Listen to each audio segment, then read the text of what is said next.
can see some flags being unfurled in front of us here, and that will give us a clue as to who's coming. There we go, that's the Austrian kit of Anna Nilsson-Simkovic, and also I think the Chinese runner there, Shuangguan Hao. Yep, number 13.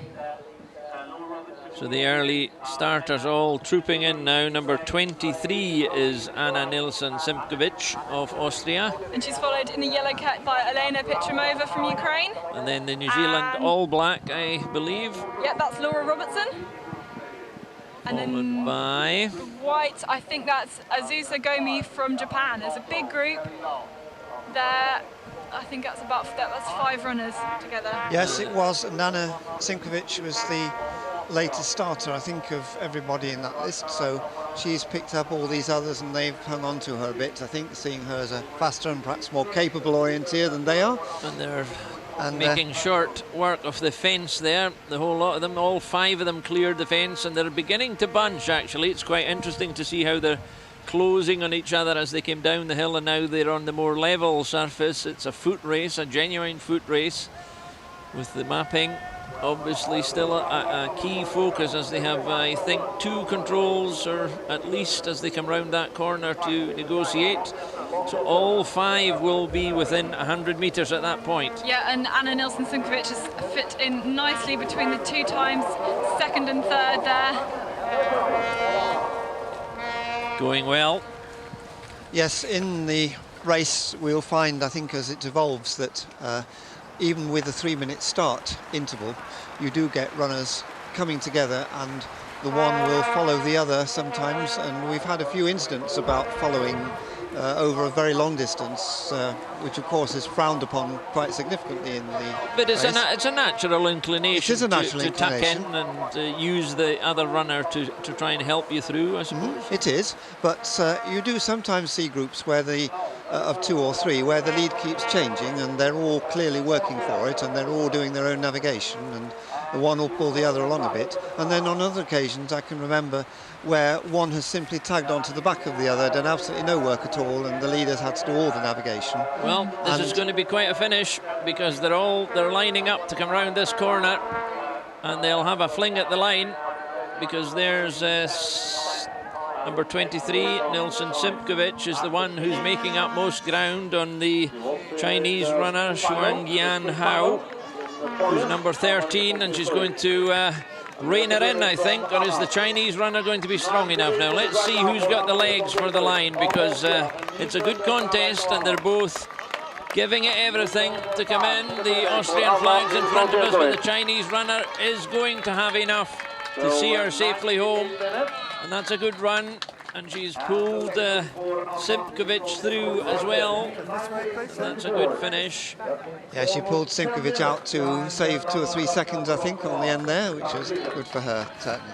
And here we have number 20 as the next runner, Pitramova from the Ukraine. Brings with her some sunshine also on the All Black. The New Zealander now coming in. Just crossing in front of us there now, number 21 is Laura Robertson, and she too has brought her share of sunshine to the afternoon.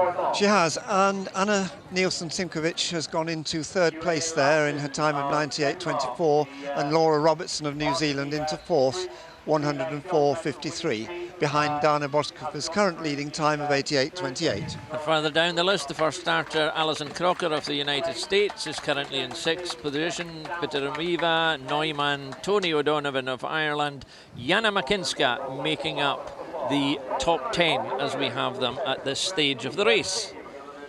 And the afternoon looking altogether a much more inviting prospect, Clive. Yes, it is. The blue sky that you mentioned is really coming into sight now, or maybe we are going to get the nicer day that we were promised earlier on by the weather forecasters. Perhaps I'll even be able to take my coat off after a bit. And all around us the picnics are out, but Catherine has some more information. Yes, I do indeed. Our first male runner is going to shortly head through the arena. I think we've just seen him at the top of the corner. From Hungary, it's Aaron Bacco in a time of 114.44 so far. So he has to do the boulder control, then another one in the forest before doing the 3 same controls as the women out on the further open area before they come running down to meet us. I think there are 2 runners in front of us. That may very well be Bacco. I've just got a glimpse of him. He started in 6th place, so he's made up some ground on the 5 in front of him, including Perez Oramas of Colombia, who was, as I mentioned earlier, the first of the men. Pool F. Dwayne Nielsen-Simkovich has went. She turned off to the east quite a lot to go round the group of crags before picking a fairly straight route through, actually quite through the hills in the middle of that leg, before heading round to the west of this lock, and then doing what most have done, is skirting around that massive hill in the group of trees in the white there, whereas the camera swings around and takes a fairly easy route through the re-entrant into the control. Exactly how I would have done it, Catherine. But quicker. Yes, maybe.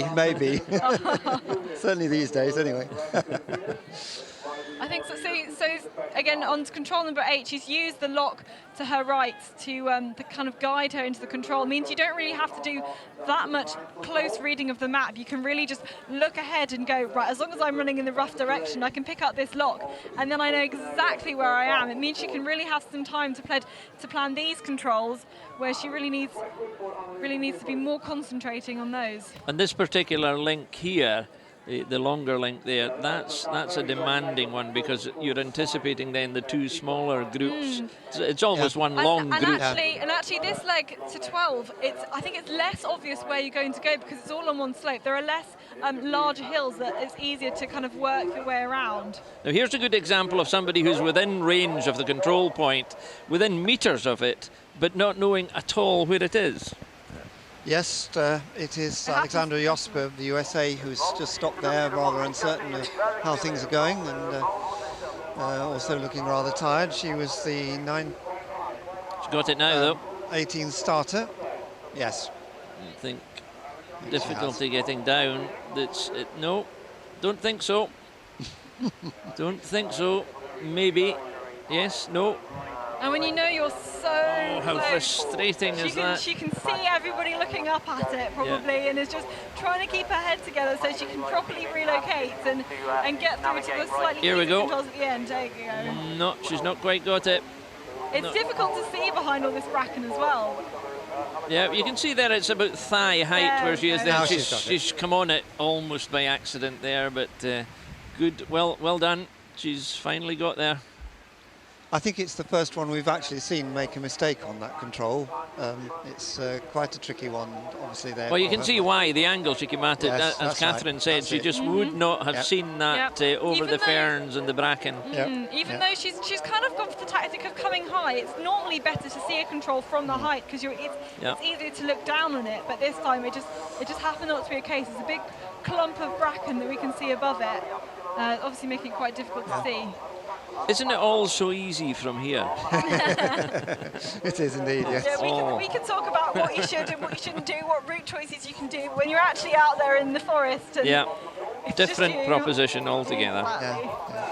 So there are the standings at control 17. Still Broskova, Zaganel had a good run from Italy. Pat Scheider, her compatriot, 11 and 12. Bota, and some of the times, a good gap in the times there.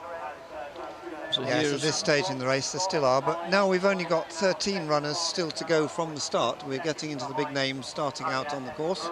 The last starter is Sarah Lucia, and she starts at 13:28. And just going out into the forest, or having gone out, is Tatiana Ryukina of Russia and Emma Johansson from Sweden, who has done very well this week so far. So local, just to clarify, the local time here is 12:52. But new leading time at control number 5. That's the end of the long leg. It's Kat Taylor, who's gone 2 minutes in the lead. That is a massive time that she's been able to make up ahead of Natalia Efimova, who already had a great run, picking up a lot of time on that long leg. That could well be the first significant move of the women's race, because that is a huge blow to the clock. And here the American runner having a huge challenge coming down these. She's tied there, isn't she? But here's the Jospe. first finisher on the men's course. It's Aaron Bacco. Aaron Bacco of Hungary passes the commentary position on the finish line to be the first man home. He started in 6th position. And his time is 121.11. So just over 2 hours for the Hungarian there on the course. And Alexandra Jospe of the United States, desperately tired at this stage. You can see how she's losing the will on the hill and then having to turn back down again on the legs, energy sapping. Yes, and your mind goes as well when you've got so tired physically. Combination of everything going, every step becomes harder. She's too hot, she's too sweaty, she can't think straight, her legs are gone, and the one way or ground another is you hard, don't feel happy. The ground is soft, everything's wrong. That's it. Good on her for keeping going. Yes. But as Catherine said a while ago, the longest leg, the 2.5K leg, is actually probably not one of the most difficult ones from a technical point of view. When we look a bit further ahead, it's the long legs 8 to 9 and 11 to 12, which are the ones that are going to create the most difficulty and maybe the decisive legs on the course. They actually have more opportunity for getting lost, if you know what I mean. The route to number 5, you're following quite large features that are going to be quite easy to pick out from a distance, whereas especially 11 to 12, you're essentially going on a slope the whole time, really not gaining or losing much height overall, but that's going to make it actually quite difficult in the overall route. Okay, just over 2 hours, so was it the quite American tough, quite long? Alexandra Jospe maintaining her run. She's making sure she finishes, getting a good lift from the crowd as she comes through. It's a very brave run because she was in some difficulty coming down the hill. She's totally spent, absolutely done in, as we would say here. It's been a tough run, that one. And here's how she managed or got herself into difficulties in the final stages, but taking reasonable choices there as she negotiated the groups, and we did see her then have that difficulty locating the... A bit hesitant into number 2 there, took a line which was a bit too far east and then just overshot the control slightly. And now let's see how she takes the... Yeah, a lot of the other runners went the other side of the lock, which is possibly slightly flatter and easier to get an attack point off of. But again, she's going pretty straight. That seems to be what most of the runners seem to be doing, but then heading towards the left-hand side of the lock. Yep, that seems to be the general choice. And just coming back to these longer legs, 8 to 9 is actually not too difficult because you can go west of the line along a fairly flat line of marshes and then pick up the edge of a couple of bits of green forest, quite thick forest, to give you a very good attack point into number 9. It's 11 to 12, I think, which is the hardest one. I have to agree with you there. Across the side of a slope, you can pick up a marsh and if you get the shape of it right to go into 12, you've got a bit of an attack point there, but it's in forest and I suspect it's a rather diffuse marsh, so it might not be as easy as all that. Could well be that you've got to try and read those little knolls and so on into there. Going well is 31, Vendula Horchikova, Hungary. There's news from the forest, and Sabina Houseworth, who had maybe a slightly trickier start, has pulled up some time to go into 2nd place at control number 5, 4 seconds behind the time of Catherine Taylor. This is the end of the 2.5K leg we were talking about. Yep. My apologies to Vendula, she's from the Czech Republic. Misread my list. And I'm not even running and I can't read what I've got in front of me.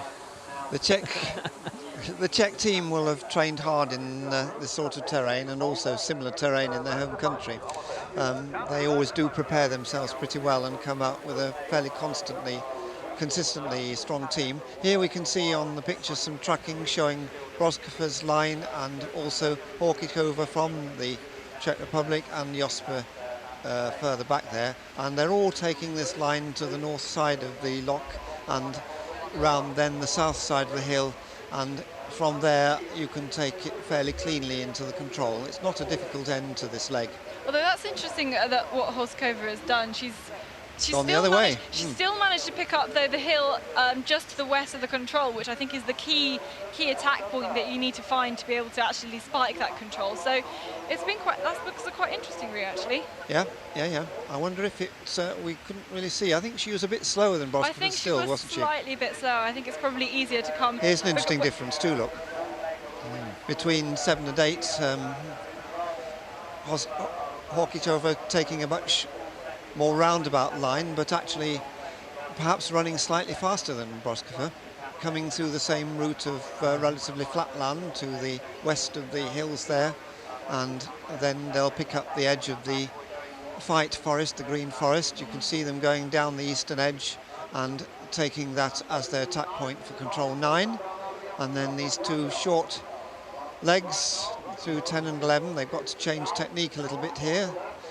They haven't much chance then in that little bit to think much about how they take 11 to 12. Now this is the leg we're really interested in. Yeah, and I wonder how obvious those rides are. Broskova was taking a ride and maybe kind of being certain of where she was to go through there, going via those as kind of ticking them off. Yeah, she went a bit higher than the direct line there, and I think that was probably a good choice, because from the higher ground she'll be able to see more of what's in front of her perhaps. Well, we'll see. So out in the course, crossing the barns, we have a couple of the runners just about to, I believe that's the barn just before they come out. It might be just before that, but we have one other woman runner just about to come up to the fence, away to our left. Meanwhile, in the forest, Natalia Vinogradova has gone into first place at control number 5, and time of 31:30, 47 seconds ahead of the time of Kat Taylor and then of Sabina Hauswirth. So that control proving decisive and changing the lead. She's pulled up from 3rd to 1st there, Natalia Vinogradova. She's taken that little couple of legs very smoothly there, 2 to 4. The pace is clearly hotting up as the faster runners take their mark and begin to feel their way towards the end of the course. Here are the 2 runners now emerging from the forest. Laura Vika of Latvia and Indra Valeta from Lithuania, so 2 neighbouring countries where they are together, and we're going to have the second male finisher coming pretty soon. Marcus Pinker of Ireland has been pre-warned towards the finish now. This is Horkitova of the Czech Republic, number 31, negotiating the stone fence, and then striding towards, I think, our final control as she comes round the corner to our left. Our final camera position, or our penultimate camera position before the finish line. We'll pick it up on the corner as she comes round again, the long grass. Energy sapping up the hill and over the other side of it. Safely done. I think it's worth turning to have a look at the men's race at this point in the competition. In the early controls, Vincent Cooper has been making his mark. He's gone through controls 8 and 10, our first 2 radio controls, in first place. In the second one, he was 55 seconds up. He lost a bit of time on a long leg over to control. No, not that long leg, but he lost a bit of time on it over to control number 12, where he's currently in second place, but going well in the early stages. First at that control was Andrew Salin, who's still having a great run. Early, mid the way through the course, but Tor Noskov from Denmark has the fastest time at control number 13, which was also a long leg. So we can look, he's about, let me see, halfway through the course there at control number 13, so we can see he's still got quite a bit to go. And here's our Czech Republic runner, Vendula Horkitova, completing the course. As another bunch of runners come round, just waiting for them to appear in the lower levels of the trees. Yes, Vendula Horkitova came through there in second place, so we've got Czech Republic girls in both first and second place now. Anna Broskova, and then Vendula 1:57 down on Broskova's time. pushes Cecilia Freeberg-Klusner into third place. Yes, you mentioned Oh, Tor there's a North. fall just over at the fence on the far side. Oh. The first runner took a heavy fall. As she came over the fence, she regained her footing and then fell heavily. Ooh. But she's up and running. She's on her way. Well, what's happened to Julia Gross from Switzerland? Nearly 20 minutes down at control number 4. Something serious must have happened there. Well, there must be an explanation for that, because that is not a margin of error we would have thought. She's well up in the list at number 51. And So control number 4 is only 1.4 kilometres from the start and 17% of the course through. So that's an early blow. That's you can't see somebody coming back from a deficit like that. No, I can't. No, that's too far down. That's a She's huge made blow. a very big mistake there early on in the course. Huge and did blow not for recover Gross. that. That's right. But Catherine Taylor's course is going nicely still, and well, he'll pick her up again in the timings shortly. I was just saying Tor Norsko of Denmark is one of the younger Danish runners on the men's course, and he'll be very pleased with his run so far, I reckon, and he's the fastest so far up to the halfway point. Do we have any feeling? Sorry, Catherine, on you go. Sorry, I just wanted to come back to Julia Gross, who was 21 minutes down at control number 2. So control number 2 seems to be a relatively easy one, but control number 1 as a first control is very, very tricky when you're not into the terrain. I think it's possibly that one that she seems to have made a serious error. To my mind, start to 1 is one of the hardest legs on the course. I totally They have agree. a fence to cross about 100 metres before the control, but if you're not at the right height, it's extremely difficult to read into the right spot there, and that's where the mistake would have been made, I'm sure. Here on screen we've got Julia Gross just in the forest there, and also we've got, as we speak, the second runner to finish in the men's course. Marcus Pinker of Ireland has just gone through there, and his time overall 126.55, 5:44 down on Aaron Bucko's time. Now, just some information I've been given from the start, Clive, and the start, bear in mind, is 4 kilometres west of here. We understand that some of the later elite runners have been delayed at the start. We don't know why, we don't know how long, but we understand that there is some delay, and we're trying to get some clarification on what precisely has happened there. So there may be some delay in terms of the starting times for the later runners. We had, well, we've picked up 1 or 2. Julia Gross was at 51, for example, so she's been... That might actually explain Julia Gross's time then, yeah. There could be something. We'll clarify that as soon as we can. I think it may be something to do with the transport from the quarantine to the start. This is the likely explanation. Something's gone wrong with the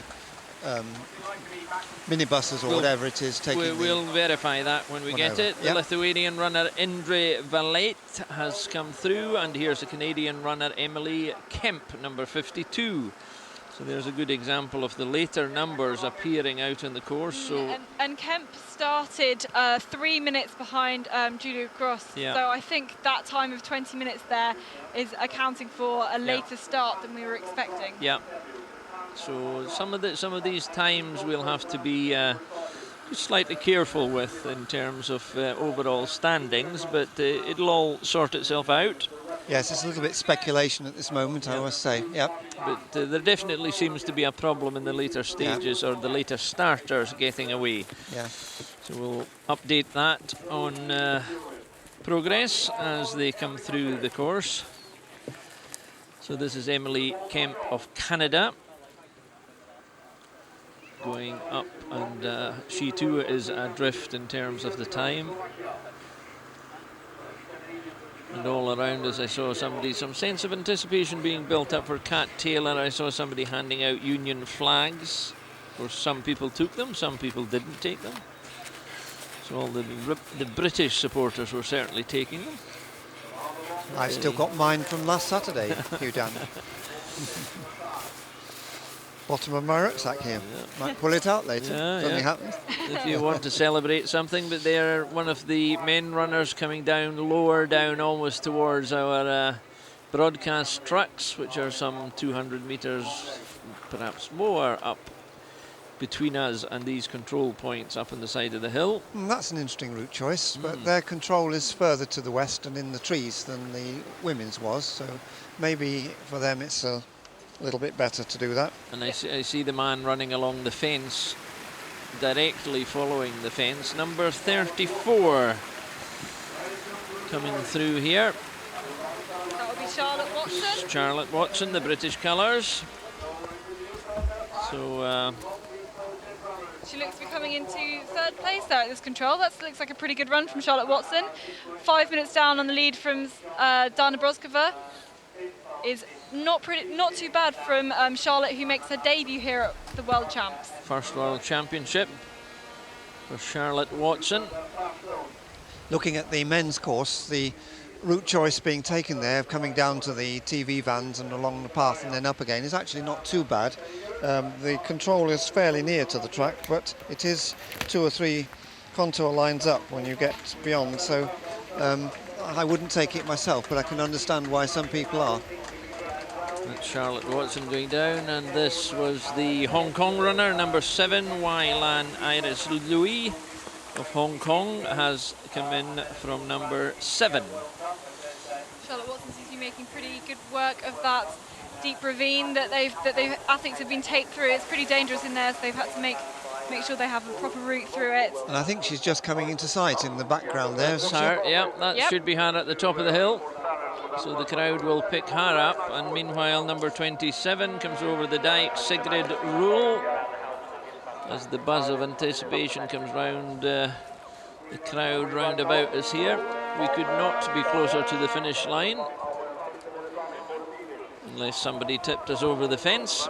And hopefully that won't happen, because always a good-natured crowd, and a striking feature of the arena is the number of children and all ages, ranges, everything round about us here. Yes, indeed, and the Union flags are coming out and people are coming down to the run-in, because before too long we shall have the first British runner, Charlotte Ward, coming through to the finish. And Natalia Vinogradova has now gone through the end of the first long leg, the 2.5K leg, in 31:30, which is 47 seconds quicker than Kath Taylor's time. So the strong Russian, is going well at the moment in still just the first half of the course. She's more or less halfway now. And we've had into the finish, we will soon, have into the finish, the third male finisher, Ivailo Kamenarov from Bulgaria. This is Sigrid Rule of Estonia coming to the line, and once we see her safely home, Catherine will update us on the timing issues and the potential delays, or the certain delays, but we'll have an explanation, because this is Sigrid Rule of Estonia coming through to the line and finishing very, very strongly there. Catherine. So our 20-minute slower times of the later runners starting can be explained by a minibus, I think, going off the road. So they've had to delay their starts by roughly 20 minutes. So when the radio team know exactly what time the runners have gone off, they'll be able to update our radio controls and it'll go back into sync. But currently we'll have to work off about a 20-minute delay, roughly. They should be going off at 3-minute intervals now, but roughly 20 minutes delayed. So we'll have to look at a group of runners down 20 minutes and see if we can compare their times, and then see if we can compare them against times of runners who weren't affected by the delay, such as Kat Taylor and Natalia Vinogradova. So we're going to have to do some maths until it gets sorted out. But when it does get sorted out, our computers will be updated, and the TV stats will be updated, so we can sort it out for you as well. Well, it's all very complicated, but that's what's happening. It does explain some of the delays that we've been having, and we're getting more information as the afternoon unfolds, and hopefully that minibus off the road is no more serious than just a slight delay. And here we have one of the men runners coming in here, Clive. Yes, this is Ivailo Kamenarov from Bulgaria finishing, and his time at the finish is 143.27. Yeah. So 22.16 down on the leader. And we saw Claire Ward of Great Britain coming through, and this is who we're with here, going from control 3 to control 4, and she's looking as though she's running strongly and very much in focus there. And just finishing there also at this point, Samantha Sager from the United States. And Samantha Sager has gone into 6th place, 103.48, compared to Dana Boskova's 88.28.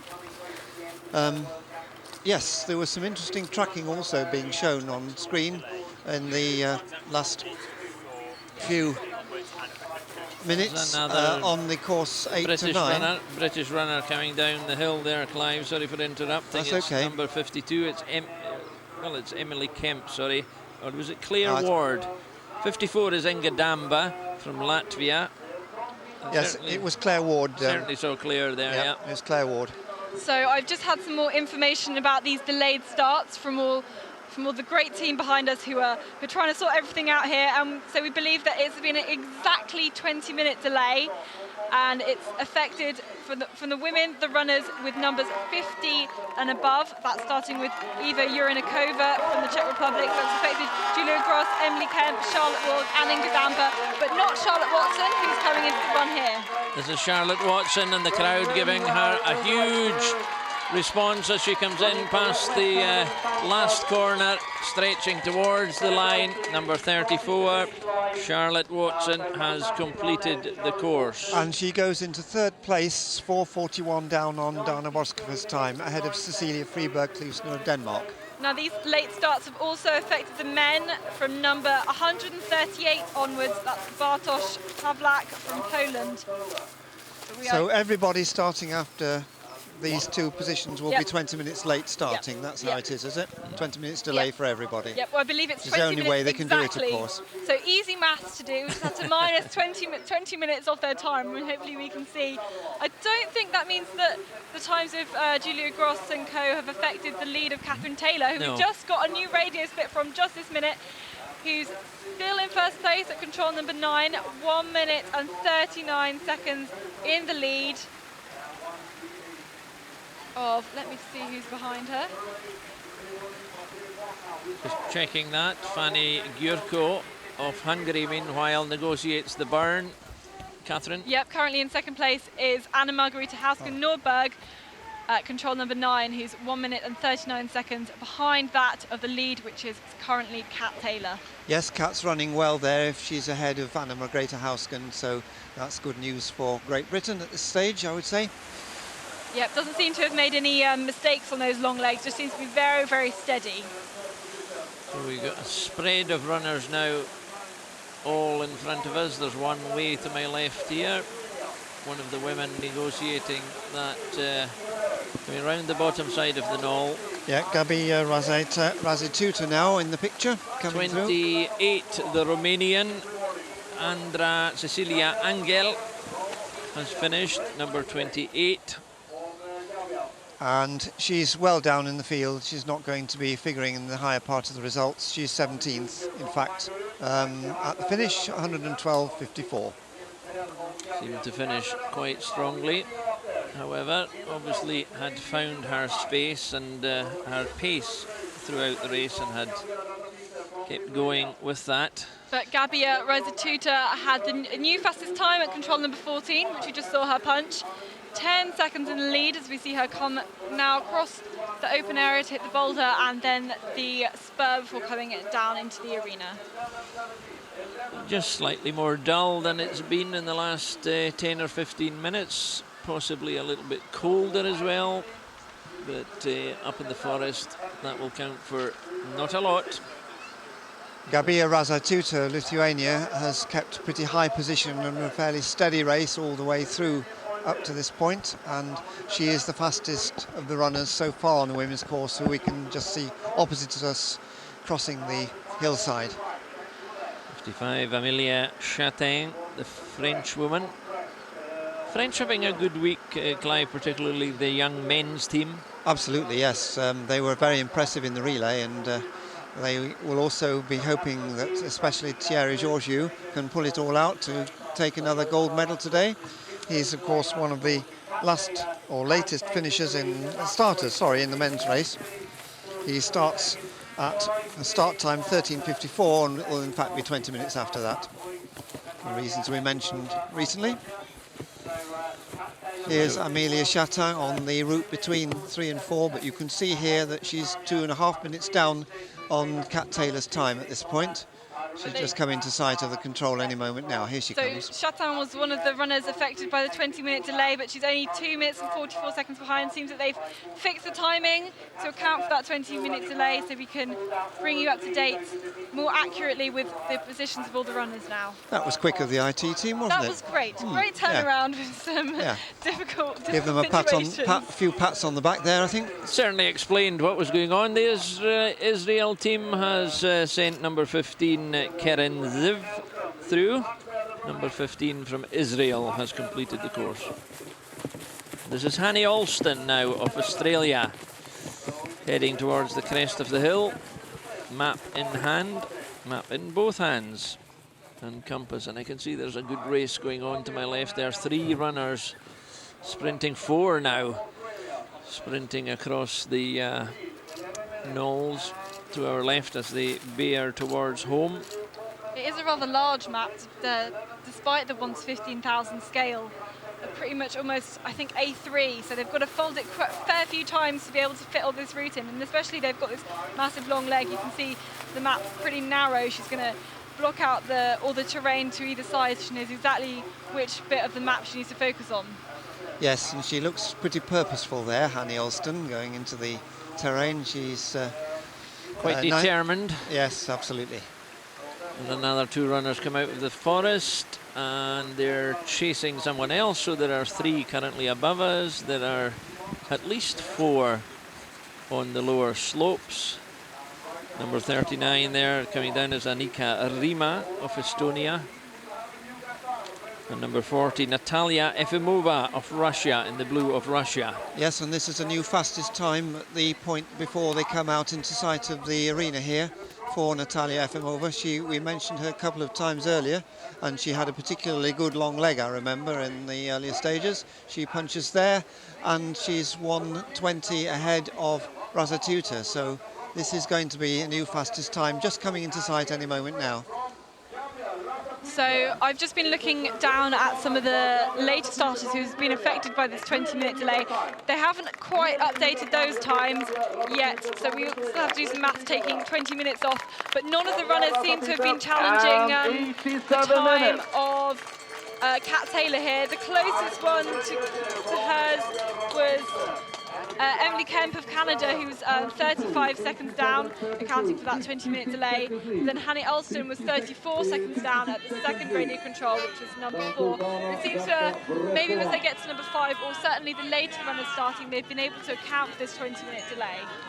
Yes, and Gabaya Razatuta went into a new lead there in first place by 56 seconds, and we're looking at some of the tracking again here now. First of all, the alternative routes for this long leg, and Vinogradova's taken the northern route, and Broskova's taken a much more southern one here. We've not seen many go this way here.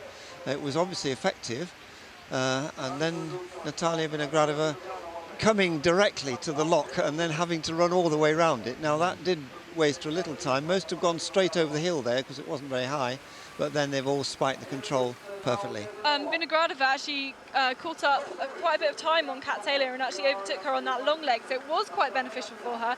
So we just had more news from her, control number 9 now. She's still in first place, Natalia Vinogradova, but only 10 seconds now ahead of Kat Taylor from Great Britain. Oh yes. So the contest out on the course, warming up nicely. We've had some other finishers. Number 25, Jolanta Kolosinska.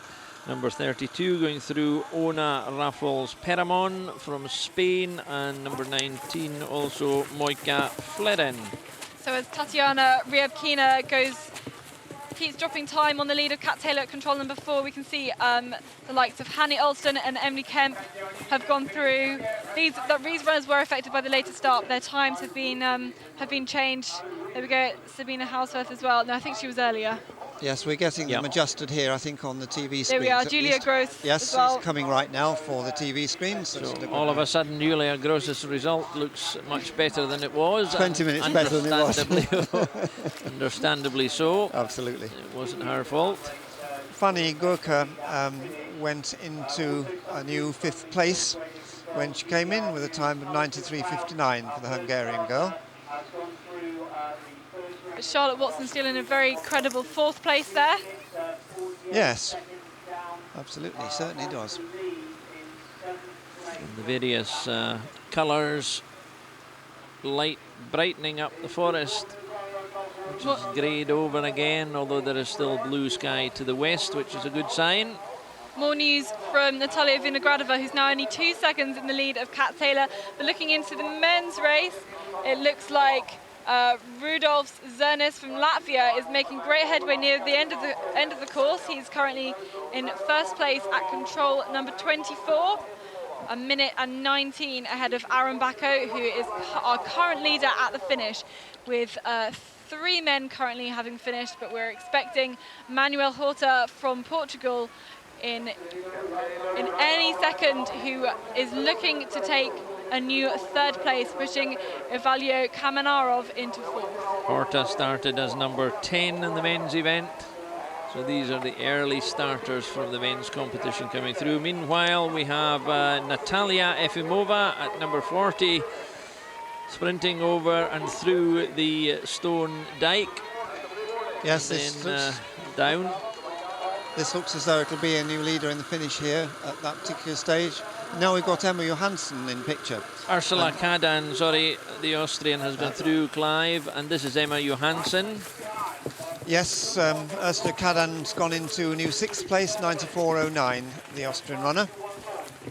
And the Latvian 35 has gone through, Liga Arniec of Latvia. Yes, but not in a time which is putting her into the top 10 in the results at this stage. So Johansson is one of the form runners of the week, Clive, on this distance.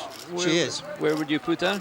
Well, I haven't seen her tested over this longer distance with the success that she's had in shorter distances, and here she's stopped to think about this long leg quite carefully at number 4. She also hasn't planned it ahead.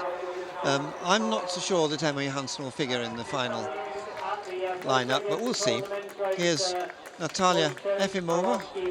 Portuguese runner going through there as well, and this is a good contest. But this is Efimova now in the blue of Russia, maintaining her form all the way to the line, looking very strong. And number 39, the Estonian, has gone through just before her, so these numbers coming in more or less in sequence. Annika Rima gone into 3rd place there with 89.20, but we've got a new leader into the finish here, just coming to the finish line now, and that's Natalia Efimova from the Russian Federation, and her time 86.33, 59 seconds quicker than anybody else. Gabi Rozait-Tuta from Lithuania pushed down into 2nd place there. And these two runners started 3 minutes apart at 39 and 40 and came in within strides of each other, so they had obviously made up time, not only in the race but on each other also. So, making good progress with the runners coming in. They're coming in at a steady stream now. Very little respite for the audience or for the officials who are marshalling everybody, and then as soon as they get them through the line, they're downloading their information, and it would appear, I think, that we are back to. Here is the standing at the finish as we have it at the moment, and Catherine has an insight on some of the other. Well, I will at least think it's me. Andrei Salin of Belarusia, who was so good in the first leg of the men's relay, is having quite a good run all the way through here. He's 2/3 of the way through the course and in 3rd place at this point in just over 95 minutes. And the leader at that point, Rudolf Zernis of Latvia. Rudolf, I think it's just about coming through above the arena now, yes, heading towards the boulder, yep. Exactly, I was going to say the same, that he's just coming to a point where he can see the finish and feel that the finish is in sight. And he'll be a new leader, I'm sure, within about 2 minutes. So just to confirm, the leader in the women's event at this stage is Natalia Efimova, number 40, the Russian, followed by Gabia Razatite from Lithuania, and then followed by Dana Savka Broskova of the Czech Republic. And in 4th place, Annika Rima of Estonia. All these in a bunch of about 10 covering them, 10 positions in the start. And they've all come in reasonably close together. So that's been a good bunch and a good contest between all 4. interesting to see here that in the early parts of the women's course, control 7, control 2 rather, sorry, and control 4, Kat Taylor is still the fastest through those, and people like Natalia Vinogradova and Emma Johansson were slower than Kat at that point, and it is still Natalia Vinogradova who's the clear leader from that point on the long leg, but then only 2 seconds between her and Kat Taylor as we came through into the end of the next long leg. So it's a fascinating contest between these two as we come into the later part of the course at this stage. If history counts for anything, Clive, it was on the last occasion that the long race was run here in Glen Affric, albeit not on precisely the same course.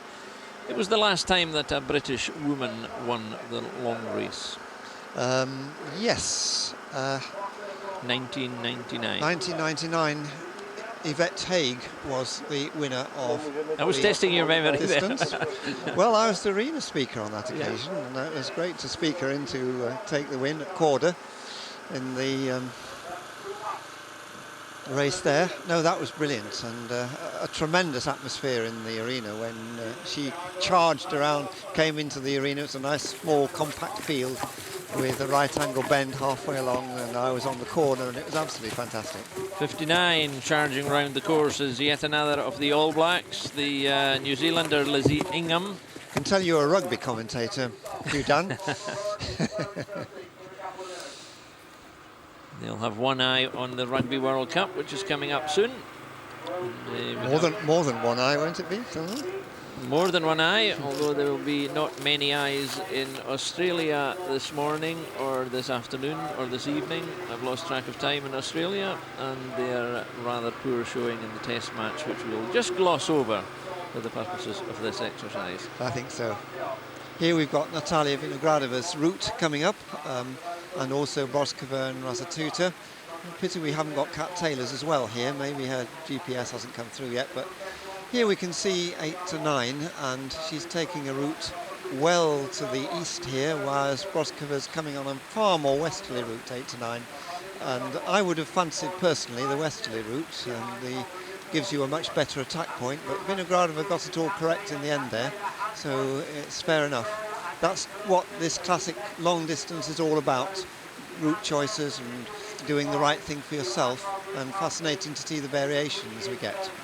Considerable degree of excitement around the arena, Catherine.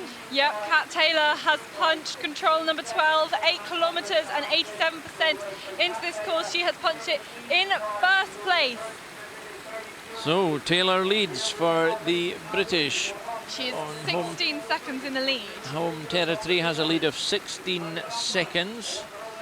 That is, of course, with Natalia Vinogradova not having got there yet, but we shall have only a short distance relatively to control 14, where we see them crossing a little burn before they come out into the open, and then everybody here will most certainly wake up, I'm sure. There's Merja Rantanen, who had a good midweek series of races. She featured prominently at Darnaway Castle in our midweek races. She's maintaining her good performance there, and we're just waiting for one of the runners to come round the corner.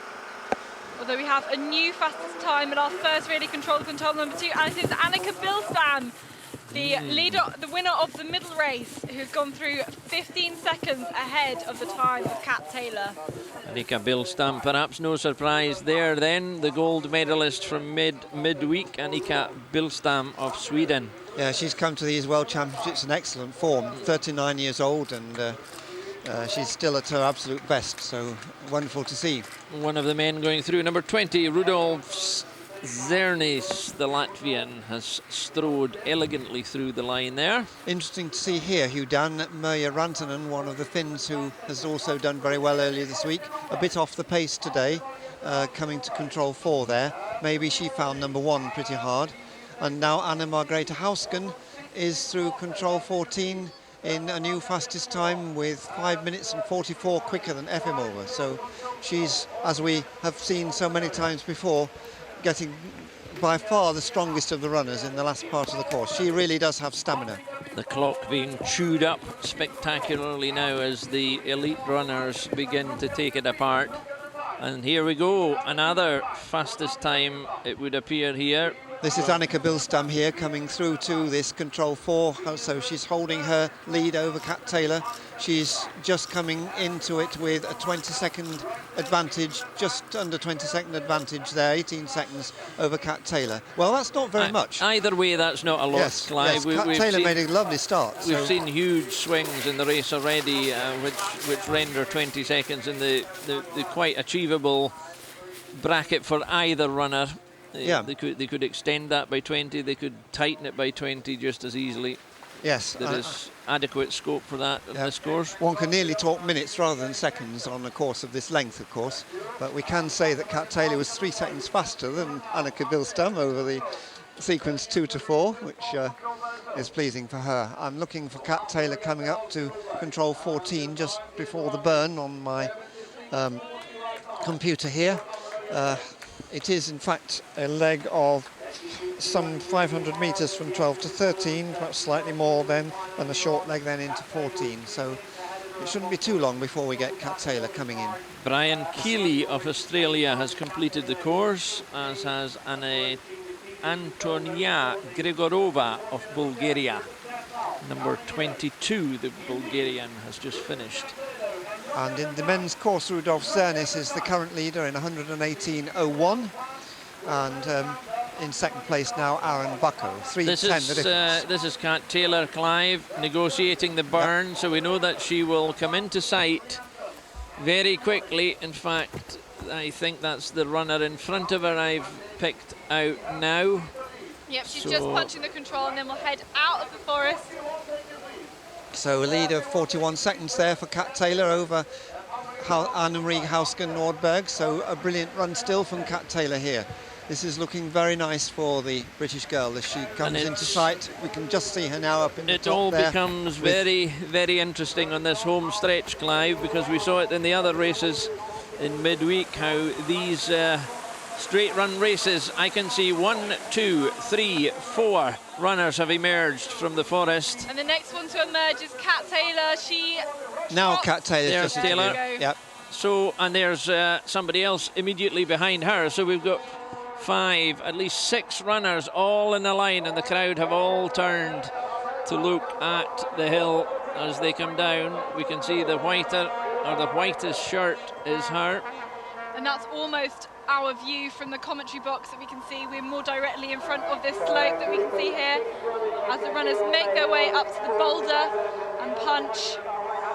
So the first 3 have gone past the boulder, the 4th runner takes the boulder, and then the others, another 4 behind that. And Kat Taylor clearly running much faster than the group of 4 who done. She's really doing nicely here.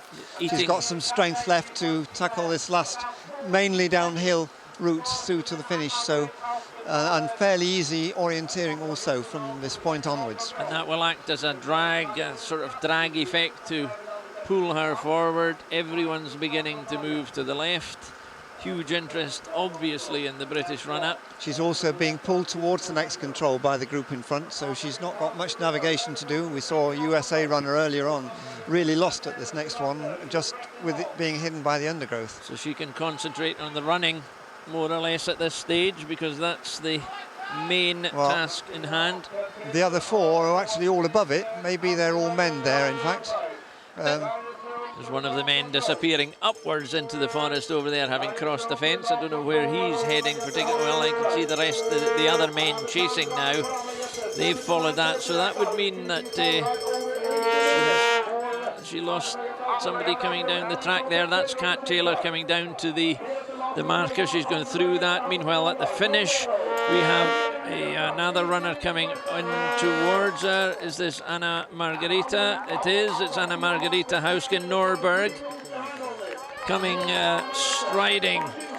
She'll take the new lead confidently towards the line. For Kat Taylor, I think it'll be a short run lead before Kat Taylor comes in and beats this time.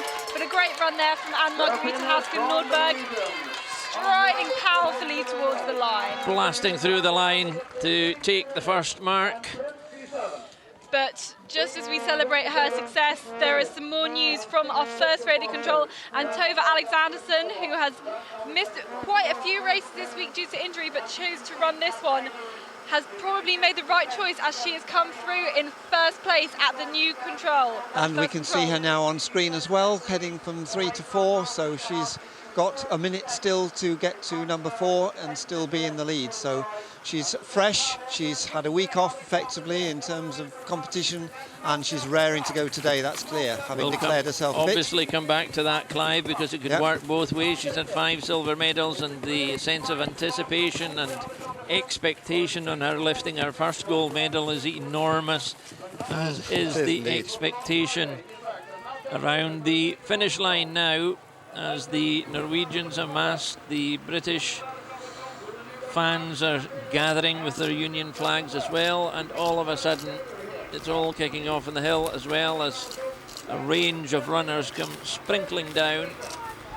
Yeah, we're all looking out for Kat Taylor here, who made a slight error at the second of the controls out on the open. She Just got slightly above it. Yeah, she overshot lost it. maybe 5 seconds, something like that on it, not too much. But just pulled slightly off the line by the group in front who'd gone. And here higher. she is. This is the last control, I think, as she comes round here. This is Kat Taylor, and that looks like the lead at the moment. That's the time. Yes, 1 minute 22 still to go to get into the lead, and that she's going to achieve, I think, without too much trouble. So The Belarusian going through there, Vasily Straltshu, has finished the course as Taylor comes heading into the finishing line now. This is Kat Taylor, who's going to take the lead by just under a minute, it would appear, thereabouts, maybe a minute, now counting less, but she's been driven over the line. And Kat Taylor has taken the line with a lead at the moment of 51 seconds. yes, 79.36 her time. Anna Margreta Hausken Norberg 80.27. Natalia Efimova, Russia, in third place at this point, 86.33. So a fantastic run there from Kat Taylor, who is only 4.5 minutes longer than the planners' estimated winning time.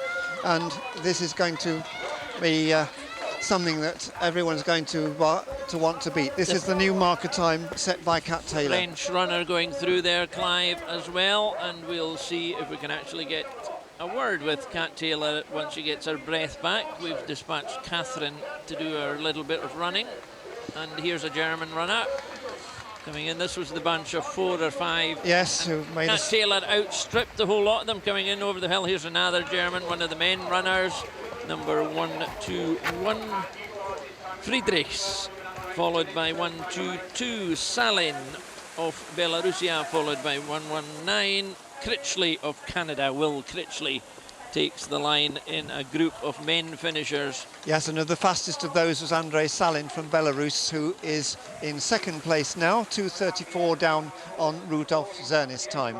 And Hong Kong, China, the red of Gerald Kipp.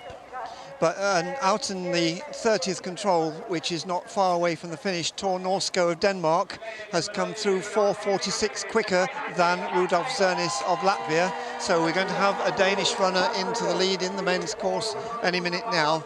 He's been pre-warned, and this young Danish runner has also had a very good clean run, although we do expect the time to come down by maybe as much as 10 minutes between his time, or more in fact, between his time and the others. Another Canadian runner has come home, Robbie Anderson, gently coming over the line. He's had a tough finishing stretch, obviously. Yes. And up in the hill, there's another great foot race between, I can see 1, 2, 3, 4 runners chasing across the top.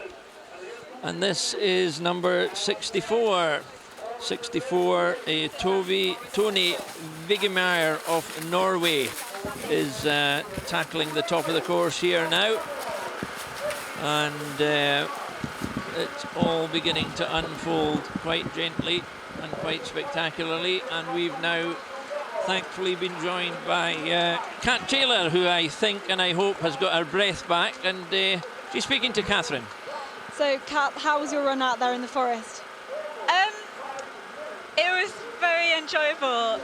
It's a bit of a classic forest. Yeah, so, definitely. Couldn't not enjoy it. We had 3 long legs. Yeah. 3 route choice legs, and I didn't run so well on those. I was indecisive with my choices, and it especially the first long leg.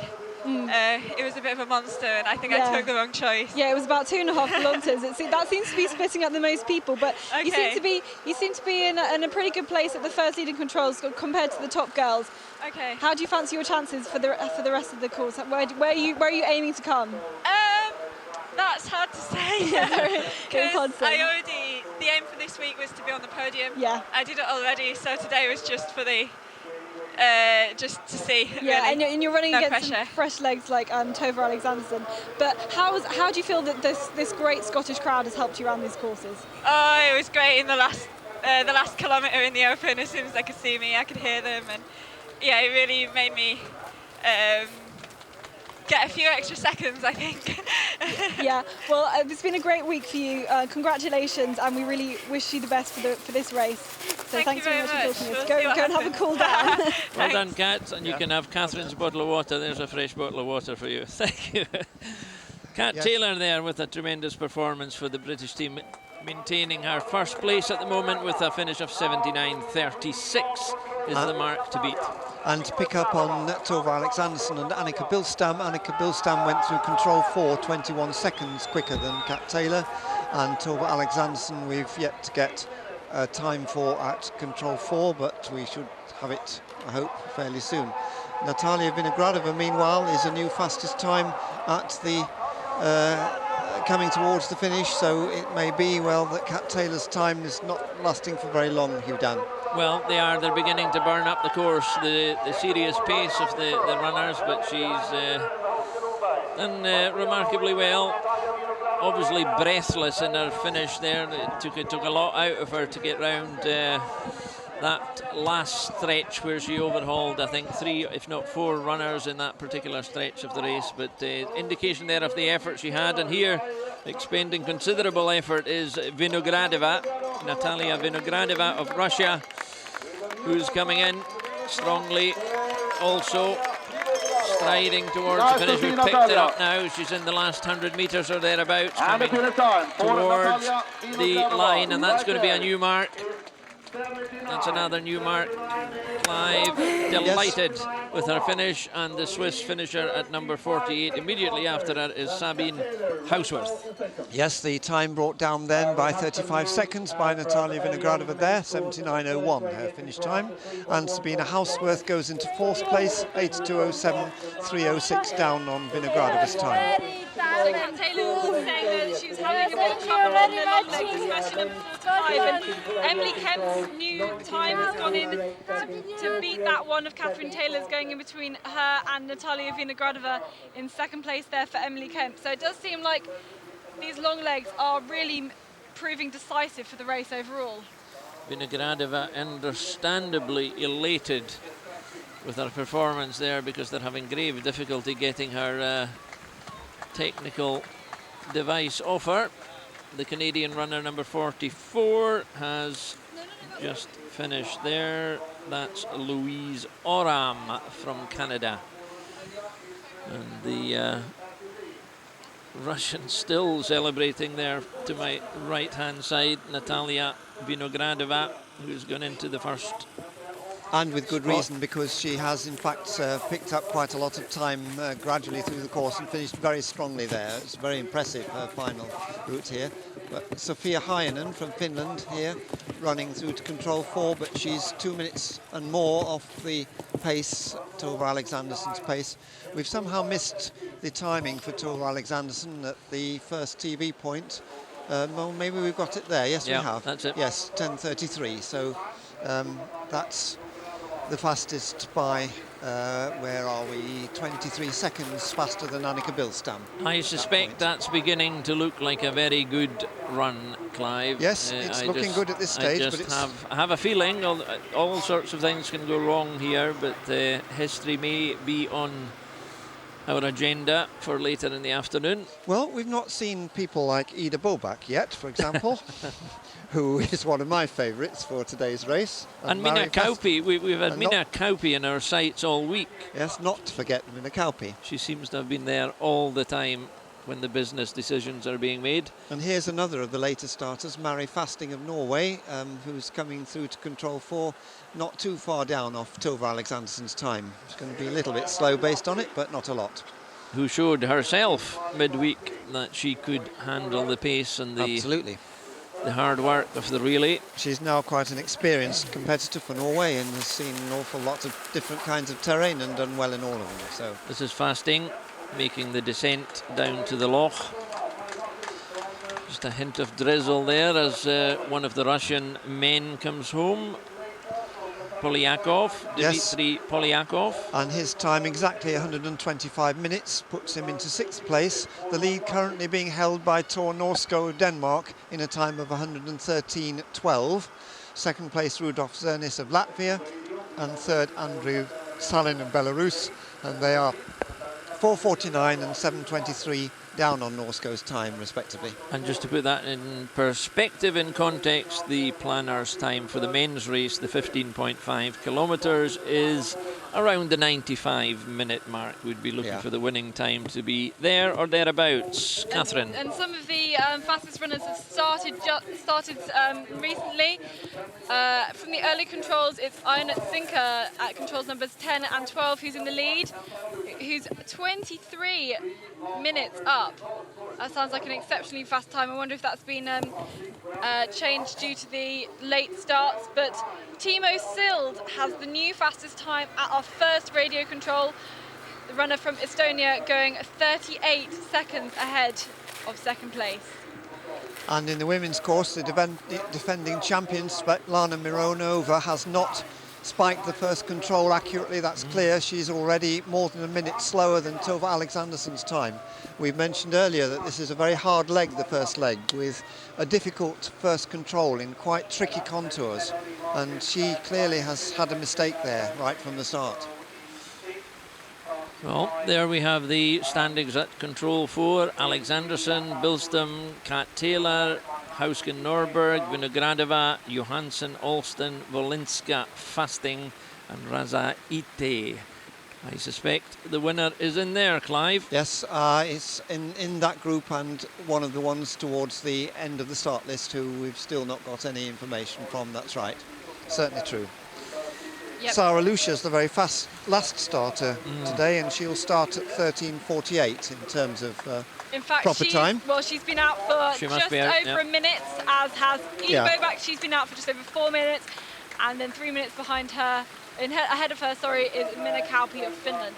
Eric Bowen strides home for the United States and has gone to complete his technical process. A little bit more tracking here. We've seen Natalia Vinogradova's route before, and Urenikova, we can see, took a route round the north side of the hill there to come into control 5. And after that,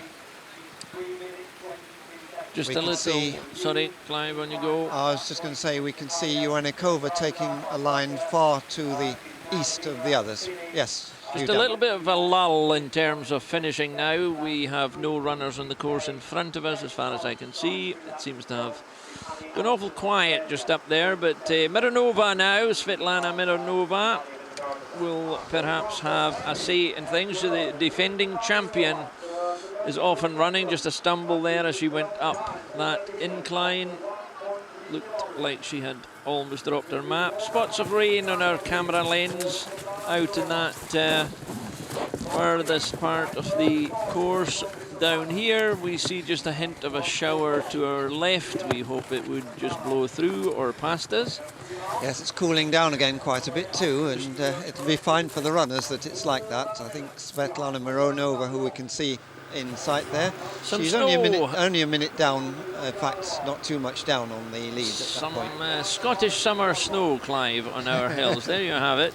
Yes. The Scottish summer for you. But it does stay on the Cairngorm tops for most of the summer, doesn't it? Doesn't normally stay on the tops here, though. No. It's very unusual, very damp.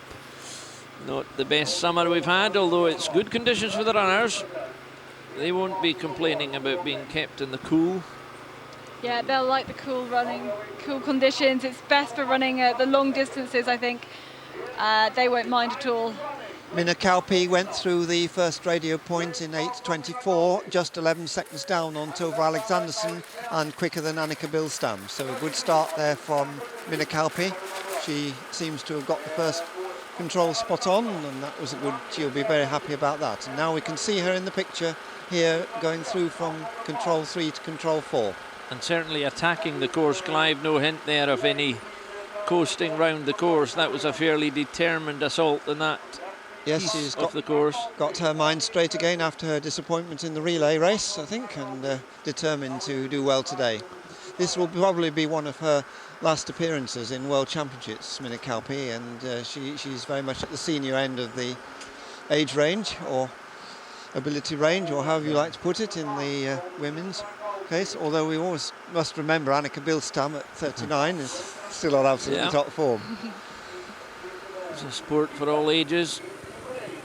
Orienteering, commanding the synthesis of the map reading skills and the physical effort required and the spatial awareness, all these different things packaged into some of the orienteering royalty. Yes. Enjoying the atmosphere in the arena here. Yes, here's Minna coming to the control for our first TV split, and 17 seconds slower than Tove Alexanderson. Now that's not very much, 4 seconds quicker than Annika Bilstam. And a very deliberate interpretation here of what's in front of her, because she could save herself seconds by taking her time, and all sorts of running about now as the crowd flee. That's in some haste. The rain has come all of a sudden, sweeping from the west. And the wind with it as well. Our left, from left to right, as we see it, and everyone's diving into their tents now. The flags are whipping in the wind. And our technician colleagues are doing their best to try and protect our equipment. Never mind ourselves. Yeah, spectacle lenses have got water on them, never mind camera lenses. They'll always save the computers before they keep us. I know, no good. Here's some interesting tracking then, Clive. Yes, this is this continuation of the tracking they were showing a short while ago, with Joannikova taking a route much to the east, and then Broskova much more direct line, having come round the south side of the Lochen into number 8. And then again a very, very clear, distinct route from Vinogradova to the east of the direct line, and the other two here much to the west, the route I would certainly have taken. Now just looking at, as that completes, Clive, looking at the weather conditions now, anybody coming out of the forest is going to be met by a howling gale and driving rain directly in their faces. That's right. That is going to be very, very, very challenging for anyone who's unlucky enough to be timing it coming out of the forest now. I think it'll clear. It's very bright, but much brighter now. It's significantly colder. Yep. Down to nearly 10 degrees, I reckon. It really is cold. It's not just cool. It's now that might have an effect then, surely, if you're slowing down and tiring, would it? Yes, and if you're getting really wet through too. And it's first reference to Ida Bobak. Yep, she came through control number 2 in 7th place, almost a minute down, but this is her punching control number 3, and off to number 4. We will get her next split relative to the others. But yeah, as I said, she was 57 seconds down at control number 2. Yeah, she's going to be a bit down when she comes to control 4 here too. She's probably going to go into 4th place here, I think, just behind Bilstam, the way it's going. Clive, again, she's not miles adrift. I mean, she's still within range. And, that's a fairly solid run so far, albeit she's cost herself some time. It's a winnable margin still, and somebody clearly who could have an influence on the outcome. It's clearing, thankfully. That's a very short shower. That blast of rain has cleared the air somewhat. It's cleared the crowd as well. They've all gone into their tents seeking cover. Yes, Ida Bobak here showing her style through the terrain. She's quite a small girl, and we've wondered whether she would find it a little bit slow than some of the others through the heather and the other deep bilberry and so on that we get. But she has trained hard for this competition, and she's on good form. She knows what it's like. It's not as clingy around the legs as I would put it, in that the grass is not or the heather and the ferns, they're not running so much through so much of the thigh-high thick stuff we saw in Darnaway Forest. Yeah, I think that's enabling them to carve an easier route at certain points. I think so. Yeah, I agree. But news out further into the forest, and Tove Alexanderson has completed the first of the long legs and has gone with a massive lead of 2 minutes and 45 seconds ahead of the second place runner. I have to scroll down to find, that's Nadia Volinska of the Ukraine. Well, that will get the bells ringing around the course as well, because here we have number 50 coming in good style. First of the finishers for a while. This is Eva Jurenkova of the Czech Republic, finishing well.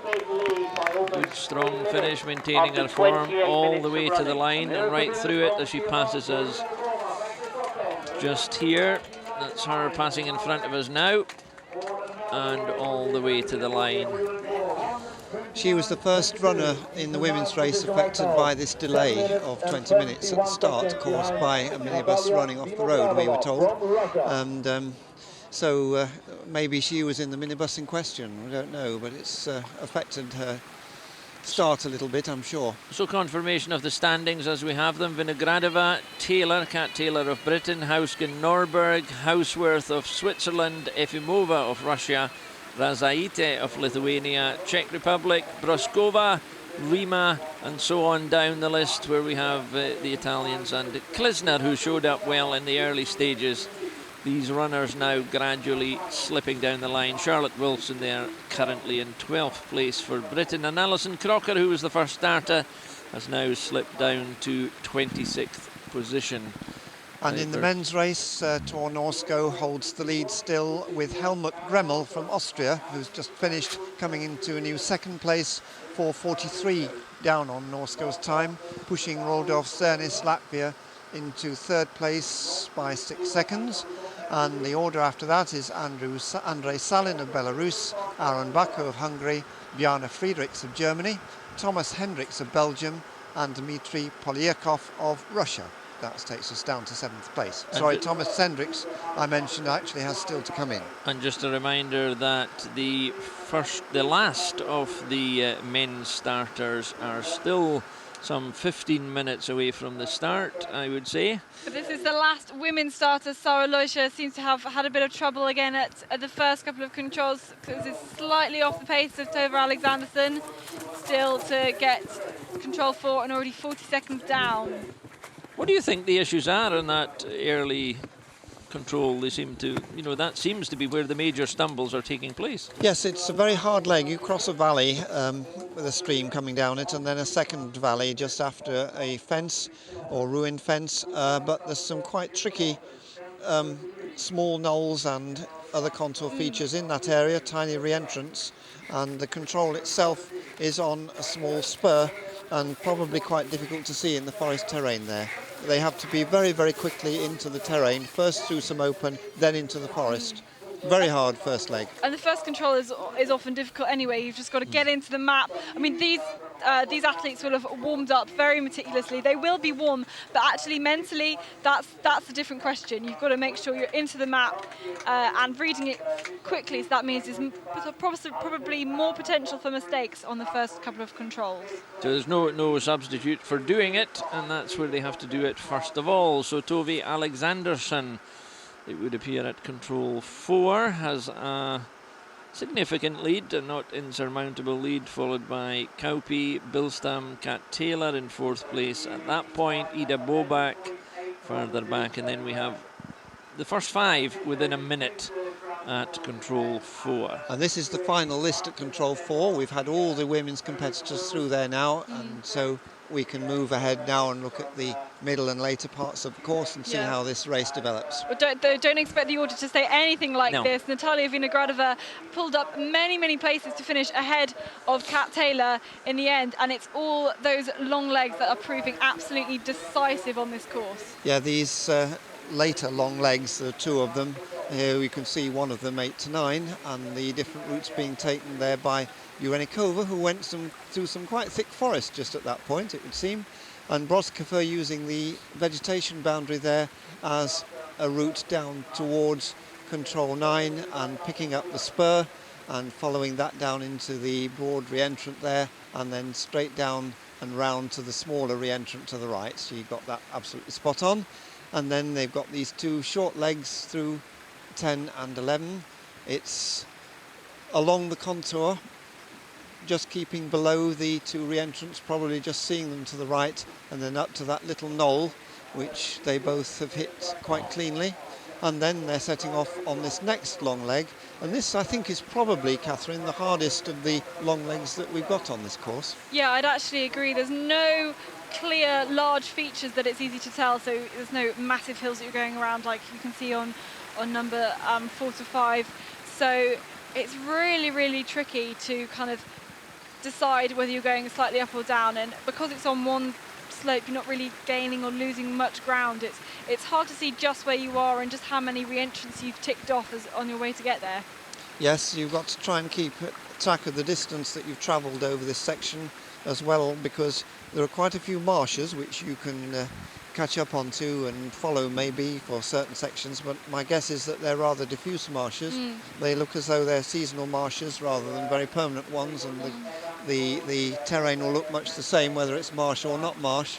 So I think this is perhaps going to be a decisive leg for a lot of the runners today. I mean, Kat Taylor was only 2 seconds down on Natalia Vinogradova at that control 11, as you just saw on the screen, and she lost, I think she was about a minute down by the time she got to the finish, so probably lost the majority of that time over that leg 11 to 12, the long one, which she seemed to reckon on her when we interviewed her earlier. Yes, I would say that was a pretty accurate assessment, Catherine, there, certainly. We have another runner appearing from the forest, coming gambling down the hill, and the light much better again. Not that much warmer, but at least the passing shower has taken itself away somewhere else. The British supporters are out in force, keeping themselves warm in the Union flag. Quite a gap now since we had any significant update in the men's race in terms of fastest times. Not very much going on, but perhaps the one we can pick up most on is Tua Lassen of Denmark. Well, his compatriot Tor Norsko has done very well so far, as in the finish in first place, but Tua Lassen's time, we've got him through to control 25 now, and he is in first place in a time of 99.28 by control 25, and that's 2:27 quicker than anybody else. So a good run there from Tua Lassen. This is the one time we can see at this stage which is going to challenge Tor Norsko's time. I make it that timing wise we should have Daniel Hoopman on the course now, I would imagine. He was due out a couple of minutes ago, around about, well, a minute and a half ago, so he should be on the course, and then there are only 4 other starters after that, so then we would have all the men out running or home.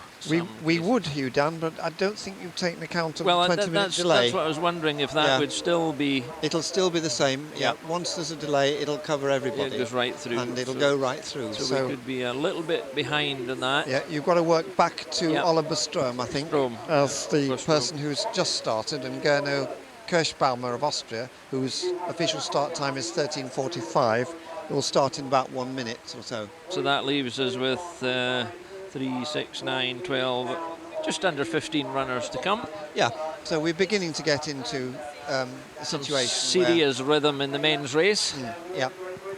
And we're still waiting for the next dramatic move in the women's race, because here we have the sense of the difficulty, Clive, in the ravine, as they were calling it. It's deeper than a burn, some very, very challenging and potentially dangerous parts to that. Yes, it's not easily crossable everywhere, is it? The runners, in the higher part there, the runners have to take extreme care.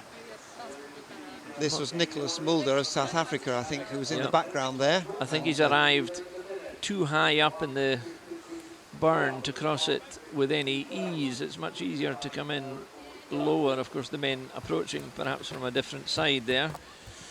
But you see the difficulty there of retaining your feet. They've lost their bearing here, it would appear. No, he's just planning his next move. That's what he's doing. But there's the South African who we saw in the back of the forest and struggling Mulder. a bit over the burn, and now he's got to cross it back over again. Nicholas Mulder underway again.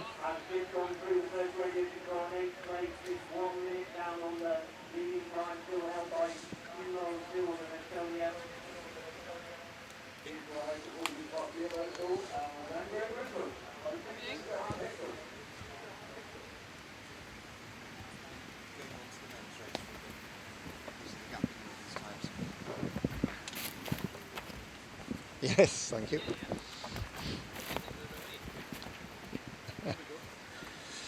So there are the men coming down the hill, and there's the barn.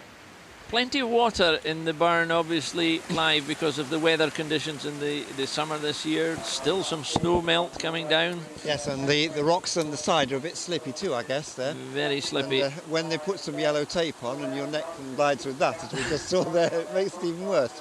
He was just the wrong side of the tape. This is the view from the arena, and the runners emerge. You can just see on the right-hand side of the screen, 2/3 of the way up, perhaps less, just on the edge of the forest, you see runners emerging from the gap in the forest. That's immediately after the burn. And then once they cross this burn here, they head for the final stage of the forest, and out they come into daylight. The warmth of the sun now, which is raising the temperature just a little bit. Sun? Where? I can feel it. I can't see it, but I can feel it. Yeah, there's a little bit somewhere there behind It is the cloud. warmer, and the water again. there, as Clive said, the immediate surroundings of the river are quite treacherous. So earlier on in the men's race, if we look at their control number 8, which is our first radio controller, the fastest runner to there at the moment is Timo Sild of Estonia, who's run in a time of 19 minutes and 48 seconds, followed by Hans Gunnar Omdal from Norway, who's 8 seconds behind, and then Ruslan Gibov from the Ukraine, who's a further 5 seconds behind that. Timo Sild has got to control number 12 so far, but seems to have dropped a few places there. See if we can find out who's managed to pick up the places. And it's this Ionut Zinka from Romania, although his time seems to be, no, I don't think he is in first. I think that means seems to be a bit of a confusion with the times there. I can hopefully bring you some listings of the times at the controls soon. But this is Tua Larsen, who's the leader at control number 27. And Mikhail Kracik of Slovakia has gone through. Yes, Tua Larsen here is approaching the open area that the spectators are looking at now, and he's doing a very good time. He's the new leader here, and he's the most experienced of the Danish men in the field today, and has had a lot of good results and times in his time here. And you can see him here, a nice steady start. He's still got some strength left to put into the final part of the course. He's certainly got good rhythm coming through that particularly treacherous phase of the burn, and I think I see him. That's him now, isn't it? Coming out. Yeah, I think it is. That's yes, yes. yeah. So we can see him up on the hillside there now. Some sense of a track developing there, obviously, now as the runners emerge from the gap in the ancient Caledonian forest. He's running more strongly, I think, Yep. down than anybody I've yet seen today. Very purposeful. Certainly. Looks like he has the bit between his teeth, stretching for home. Catherine? Some news from the second fastest woman at the control number 5. That's a long leg. It's the defending champion Svetlana Minarova has pulled up a considerable amount from 10th place into 2nd place. Evidently she's taken a great route choice on that really, really long leg. So even though we said that was probably quite an easy control, the actual route choice means that the decision you make is completely crucial to your overall finish time, as we heard from Kat Taylor earlier. And the winners are likely to make the best choices as they go round the course. We watch Lassen immediately directly in front of us here now as 1, 2, 3, 4 runners. 3 runners. It is, yep. 3 runners are going from east to west across above us, where they will meet a fence, and they'll have to go over the fence into the trees to find the next control point. And that's a good foot race between the 3 of them. You can see the men going on a higher line there, above the women's control. Oh, We've been Lassen watching takes so a tumble. Lassen just about hit the deck there. Didn't make an easy job of the fence. He may have had his mind on the fence before he reached it there, because he took a tumble. But we can see our non-running Danish team members just in front of us running along with their flags to help him down the run-in as he gets towards the finish, because we will have a new leader and a good time here, I'm quite sure, from Tua Lassen very shortly. The communication between the runners who have no communication, how they sense where they all are and piece it all together from pictures and time and sense of where everyone should be. And then, of course, they do see them here now for this long run of maybe 800 metres in front of us, and then another 400 metres or so in the finishing straights. And they disappear in that gap into the in-between, or the piece of forestry in between, where we can't see them. Well, Tua Lassen's running about 2.5 minutes ahead, quicker than Tor Norsko's time. Now here's somebody in some difficulty here. Yes, indeed it is. It is Roman Kibanu, Moldovan. Yeah, he's injured himself, I'm afraid, clearly. No, I think he's quite near to home there, so he may have just in the final stages. This is just immediately near our finish position. Meanwhile, away up in the hills, Ruslan Glibov, Ukrainian. He's just gone through with the new fastest time at control number 10 on the men's course, heading through to this lovely open area as he has a couple of controls in this right by the lock. Early stages though, control number 10 would be about a third of the way around, I'm right, I think? Yes, it's not more than that. The 32 controls or thereabouts. Yep, control number 10 was control number 2 on the women's. The men have quite a big loop in the western part of the map in their very first round, and our first radio point is control 8, and they are then just beginning to head eastwards again towards control 10. And control 12 was our control 4 on the women's course. Superb images there of Glibov against the highland scenery, the hills. And here he is going through to take a new lead with 16 seconds over Prokaska of the Czech Republic. The Hungarian Baumholzer, Mate Baumholzer, has completed the course.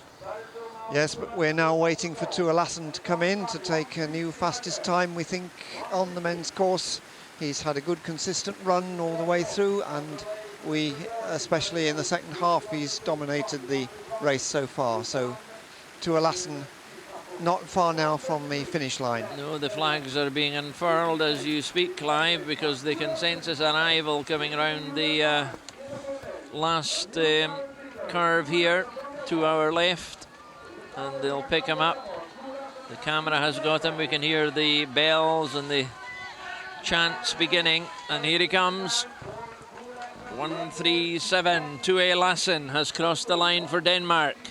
Yeah, 2 minutes 30 seconds quicker than his compatriot Tor Norsko. So it's a Danish 1 and 2 at the moment. Latvia with Rudolf Zernis in third place, Helmut Gremmel of Austria down in fourth. And Vincent Kupa of France has closely followed him. And here comes Kozrev of Russia, Andrei Kozrev. Yeah, Vincent Kupa has had better runs earlier in the week, and he's down 9:06 down on Tua Lassen's time there at the finish. And Lassen is absolutely whacked, lying on his back on the finish line, or through the finish line, of course. He made sure he had got himself and his equipment through the finish line before he collapsed in a heap, because that's him back on his feet now. Smile. Sense of recovery is absolutely remarkable. He's actually done a time which is still 15 minutes longer than the planner's estimate winning time, but it seems to me he's had a good run, and I have a feeling that the planner has not quite estimated the time correctly. I don't believe it's going to come down by another 15 minutes. We'll see. We'll see. Tua Lassen's a strong runner, and he seems to have run pretty consistently. He seems to have put a lot of effort into it as well. So, you know, put all that together, he's given it a good shot. He's not going to be a medalist with that time, but it is going to be very respectable. Catherine. Meanwhile, Emily Kemp runs through the forest, but earlier on in the women's course, we've got some new times for the likes of Ida Bobak. She's gone into second place at control number 5, so that's after the first long leg. She's 52 seconds behind the lead of Tova Alexanderson, and Minna Kauppi follows her roughly 30 seconds later. Not good news for Emma Johansson, I'm afraid. She's gone through that control in 20th place. Yes, and Annika Bilstam also was slower relatively on that leg. She's 3:16 down on the leading time of Tova Alexanderson. So it doesn't seem to be her day today. And also looking comparatively, Kat Taylor 3:39 down on the leading time at the end of that long leg there. And Natalia Vinogradova, in fact, went through 2:52 down. Yes, and here's our injured Moldovan runner has come in, number 112, Roman Chiabanu, has managed to get himself over the line, for all that he was in some considerable difficulty way to our left there in the finishing stages of the race. The race he's managed to extricate himself, and looked to be hobbling quite seriously there, but no great damage done, I suspect, when he's managed to get over the line from there. Well, on the, Ruslan Gribov of Ukraine still going well in the earlier part of the course. He's through in the lead at the 12th control in a time of 35:47. And still they wend their, albeit weary, way home, because there are further runners coming round. They're the men runners taking the higher route way up above us there on the slopes just below the tree line. We were speaking earlier about the time of Annika Bilstam, who was at one point the first person through our first rated control and then dropped to 3rd. She's now dropped to 4th place at control number 9, behind the leaders at that control, who are Natalia Vinogradova, Kat Taylor and Hanny Ulston. Pleased to see, as a Danish resident, that Ida Bobak is going well and has done well over the long leg. I'm not at all surprised that that was the case, but also Svetlana Mironova, as we said earlier, has pulled up 6 places on that leg. She's also proved last year in Italy a very strong runner over the long distance. That's something we are going to be following very closely after a while. Well, you're unashamedly supporting the Danes, I'm unashamedly supporting the Brits, and Graham Gristwood went through our first radio control in 4th place, 17 seconds behind the lead, which is currently held by Timo Sild of Estonia. That's a pretty great start from him, although the men's starts are much further later than the women's, so we still have quite a few of the top runners still to set off. I'm not unashamedly supporting anybody, Catherine. Well, I'm unashamedly remaining neutral here, although I will have a little lean toward the Brits as they come through. Here they come. There's a runner away over in the left-hand side here, negotiating the hills, and further on we have number 51. Julia Gross eventually swinging round. She seems to have had some trouble over this course. I think she was a minute down or so at the first radio control. We initially thought she was 21 minutes down, but no, that was just her later start. Maybe she was affected by that and has kind of put some of her decision-making off. But she is currently just over 10 minutes down on the lead, still ahead by Vinogradova. Here she comes. She's going to have to negotiate the flags on the way through. She's done that safely, and she's made it all the way through the line. Julia Gross safely home. But 10 minutes and a little bit down on the leading time puts her into 8th place at this point. A great effort, however. And here round the corner comes the Canadian runner. 52 is Emily Kemp, battling her way to the final control before setting off on the final turn for home. Just checking her detail. And the sun bathing the higher reaches of the course below the tree line. Yes, I was just wondering what you were going to say. It was bathing. It's not bathing me, at least. Chilly in the commentary position, however. There she goes. That's the last control, I think. The stone corner. Yes, for the best runner from Canada, Emily Kemp, who has starred quite well in some previous World Championships the last few years. She's a game runner, as Emily, and she'll always put her very, very best in, and we can see this on the run-in. She's not fading here in any way at all. She's going to get her best possible time, and a good ambassador for Canada is Emily Kemp. Here she comes, round in front of us, a big hand for her, giving it her all, coming up to the line. Tough finish. It is, and she's in 7th place there. She's gone ahead of Dana Broskova, and she'll, I think, at the end of the day, feel that this is going to be quite a good day for her today. Emily's run well there. In the top 10 at this stage, but we'll probably slip beyond that by the time we get the elite runners down. Here's Lucas Basset, who's had a good tournament. He's acquitted himself and France well in the championship. And he could be a new leader here at Control 12. He's gone well, and he's caught up the Ukraine runner Glibov, who we have said for a while now has been the leading runner in these early stages of the race. So Luca Basset, who's, as you say, had a good week, is just approaching Control 12, the same as was Control 4 on the women's course here, just at the head, beginning of the very long leg across to the northern end of the forest. There he goes, and he's in front just by 6 seconds there. He has a good rhythm. He's quite a stylish, elegant runner. Here's Hanny Alston just coming across the run ahead of 2 other girls, coming through to the open area now and across the burn.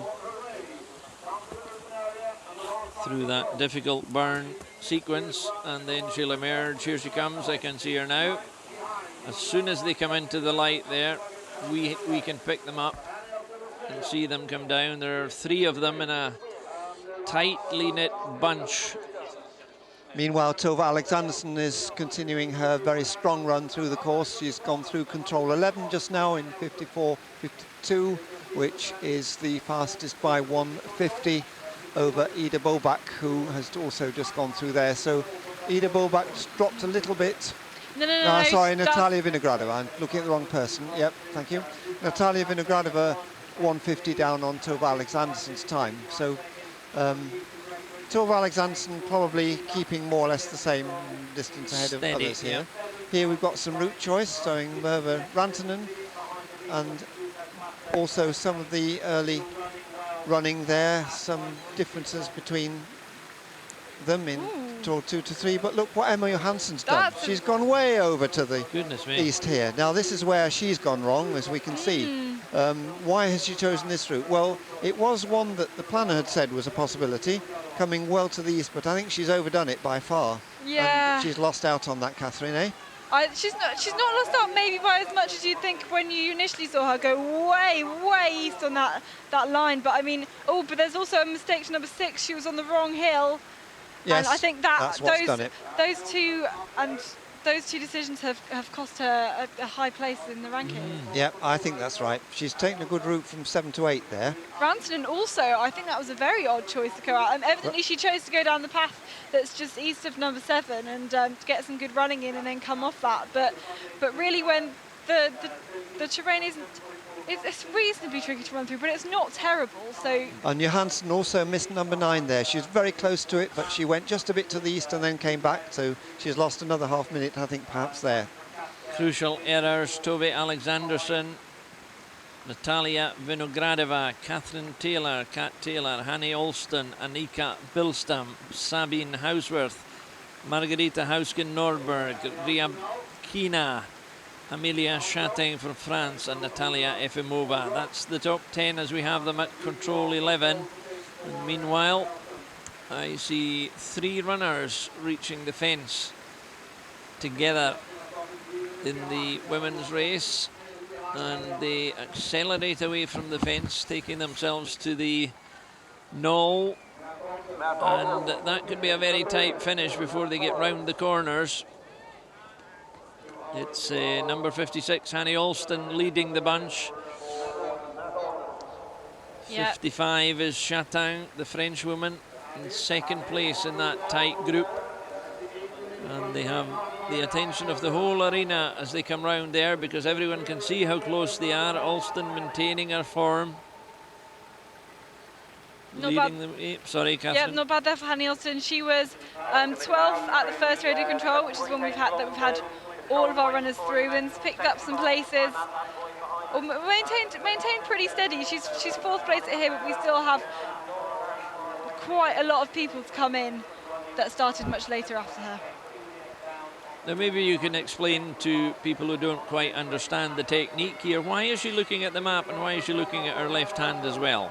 Well, she's looking at her left hand because we're using a touch-free punching system here, so they don't actually have to properly dib the boxes like a normal SI, so you just have to wave your hand over the top, but she's checking for a flash and a beep to make sure it's actually registered, the controls. It's very important. If she doesn't see that, she'll go back and punch it again, because you really don't want to be getting disqualified for something that easy. And of course, she needs to look into the map. She's checking her control description, checking that it's the right control that she's going to, preparing her exit route for the control, and just kind of generally seeing in which direction she's going, trying to plan ahead a bit. But here is a British runner, it's Claire Ward. Claire Ward, this time number 53, the latest of the British runners out the course, as we wait for this race between amongst the three runners coming round, and it's the Australian runner first, and she's taken and commanded her lead. Hanny Alston goes through the line, and she's followed by the French woman, number 55, Amelia Chatang. So they've been in close company for most of the race. They started 3 minutes apart, and then the next runner, the Latvian, going through 54 in Gadamba. So the three runners in sequence coming in almost together. Yep, Hanny Alston into 4th there, Amélie Chatin into 6th, and Inga Damba into 10th place there with a time of 88 minutes and 5 seconds. So here's another group, a big group, another 1, 2, 3, 4, 5 coming in slightly different, and somebody's, that must be an injury there. Somebody's pulled something coming down the hill. I think in the lead there, it's probably going to be Andrei Kozyrev from Russia. The Russian. I think it was Marco Seppi from Italy, who looks like he's had a bit of an injury there. And there's also one of our earliest runners. I think it's maybe Lin Yamin from Chinese Taipei, been out a considerable amount of time on this course, but finish is in sight now. Finish in sight, and they can feel the crowd. They'll be fully aware of what's going on. This is Tatiana Ryabkina, not the. It is not Andrei Kozyrev. Tatiana Ryabkina, a bit off the pace, but in the grand scheme of things, it's probably putting her into roughly 5th place, maybe 6th when she gets to control number 17. Artem Panchenko, the Ukrainian, has completed. And meanwhile, up there in the hills above us, that group where one of the runners appeared to take an injury, and the gap of the group of 4 is now a group of 3, so I suspect they may have dropped the other runner. Yeah, just about 200 meters behind them there are 2 more, and one of them I think is the injured party, just taking his time coming down. Ryabkina, 57 in the blue of Russia.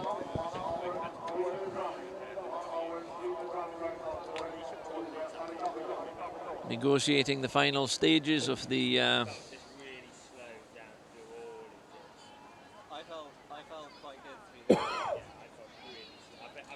down they come.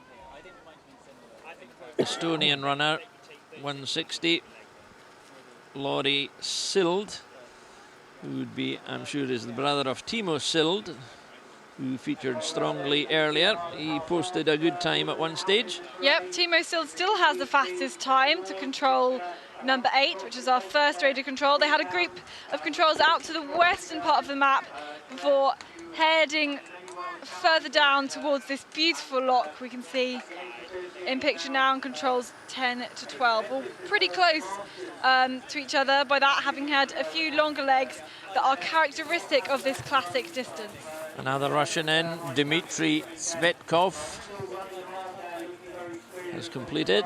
And there's Bassey going well at control 12, Bassey.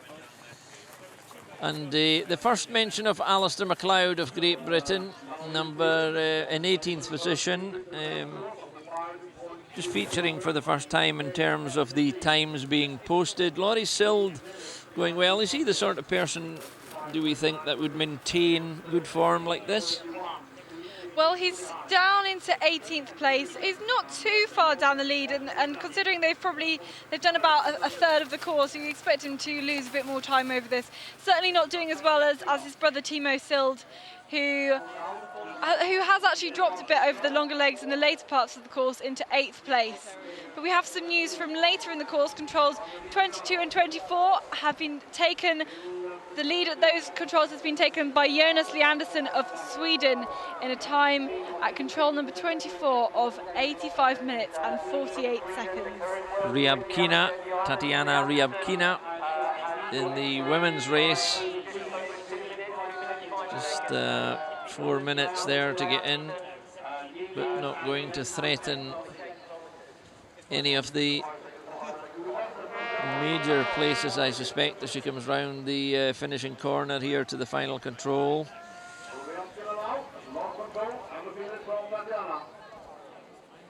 And there she comes. This is the final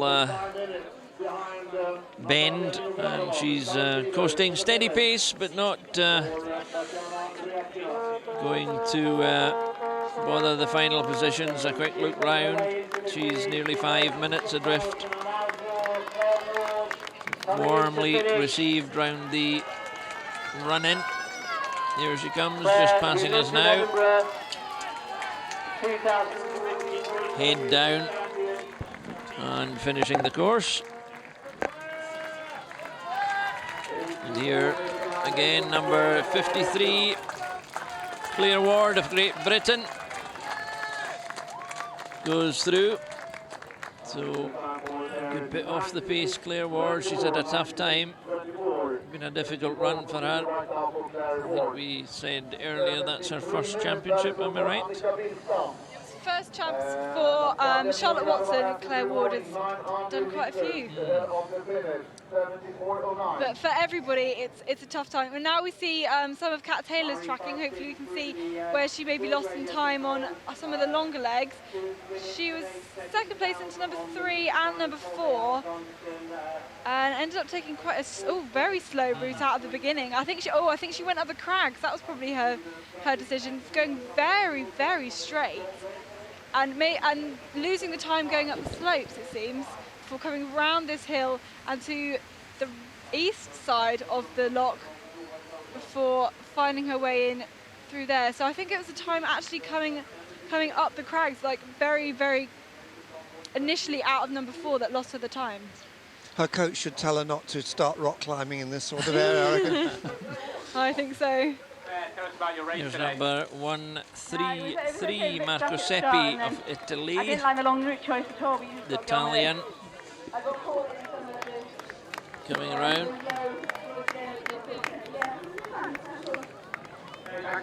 He's had a tough time, tough afternoon for him. Jan Sedevu from the Czech Republic has picked up quite a bit of time between controls 12 and 13 on the men's course and is currently leading there at 53.46. Although we have a new leading time at control number 10 on the men's, and it's Ola Bostrom from Sweden who's gone in 44 seconds ahead of the lead that had been taken by Luca Bassey of France. Bostrom, well down the list. He was 11 from the end starting out, and they're 2 of the earlier women of the Hong Kong Taipei. Lin Ya Min going in there, number 6, and just difficult for these runners without the experience or the championship. Oh, but his Ola Bostrom looked like he had a bit of a hesitation going to that. He was reading his map, he was so close to it, but probably couldn't see it around the other side of the hill.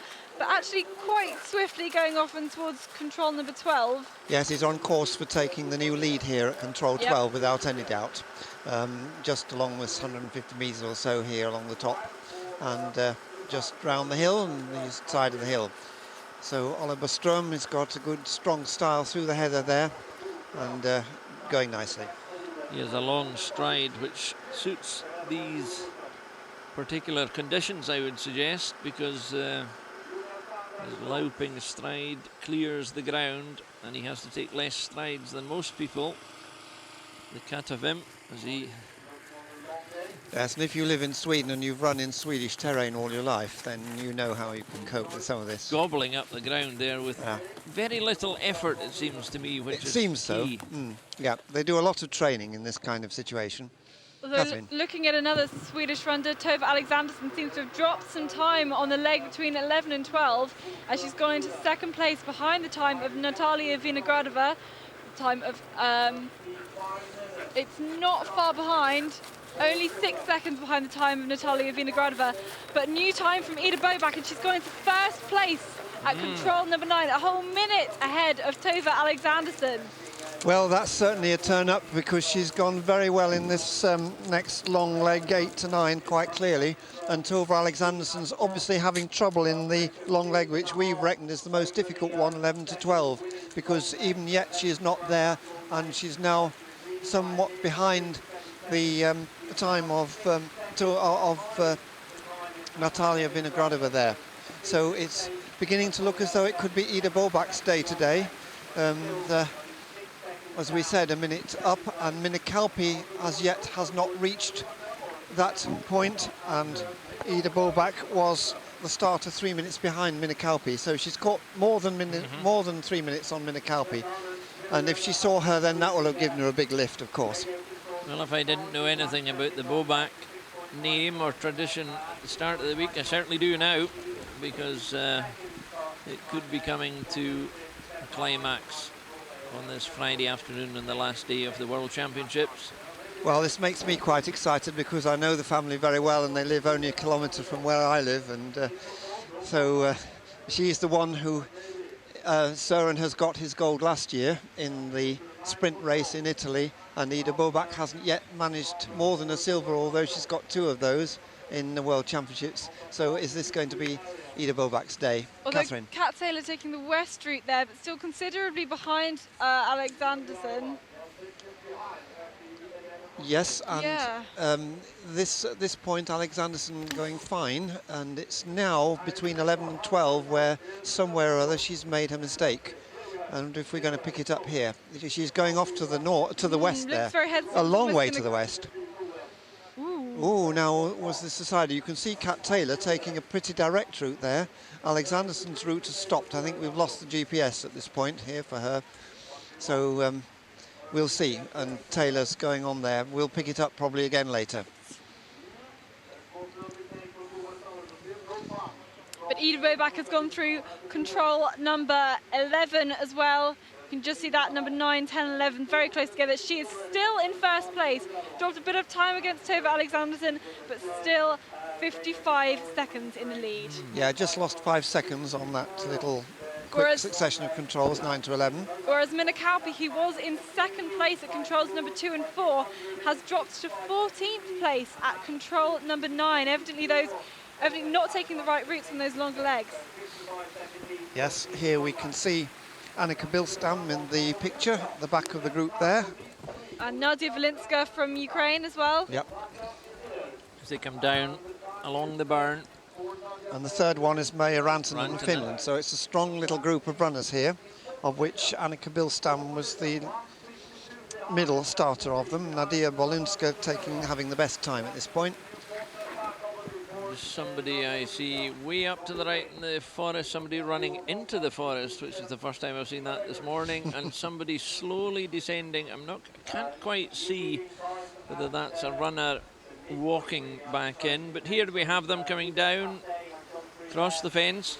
Annika Bilstam is also somebody who's lost some time. She was third at the first control, but has also suffered as a result of these long legs. And I think just behind her was Emma Johansson, who has been pre-warned in about 23rd place. Now this is going to be a good race coming out of the forest. Here they come. 3, 4 of them in close order. And I just wonder, is that somebody running with them? Surely not. But here's a row of Swedes together as the third one. Tove Alexandersson comes through the forest. Very, very close to the time of Vinogradova, but looks like she's just dropped out of it. She has lost some time to over Alexandersson here for sure. Yes, she comes there 4 seconds slower than Vinogradova. There are now 4 runners, 3 in the first pack, and then a chasing runner in 4th place on the slope coming in from the forest as they come down, because they then have to unwind all the way across from east to west. And they are within strides of each other. And that's the exit, and here's the tracking. The tracking, how they came round between these 2 control points, heading for 9, 10 and 11. Alexandersson and Kauppi, the different choices they made. And up above us, they're going to loop down. They should loop down to the left very soon. We can see De Bobak's tracking also here, taking a nice line, as Alexandersson did, exactly the same line through towards number 9, using this bit of fight as an attack point there, with Kauppi way off to the right. This is where Kauppi has lost her time. She's gone right into the wrong area and lost maybe 2 or 3 minutes approaching number 9 here. And at least that's made all the difference. She was only about 1 minute down at control 5, but has dropped to 5 minutes, nearly 6 minutes down at control number 9. That's a significant amount of time lost. But this, number 63, is Tove Alexandersson. Here she comes, heading down towards us in the field, in the arena.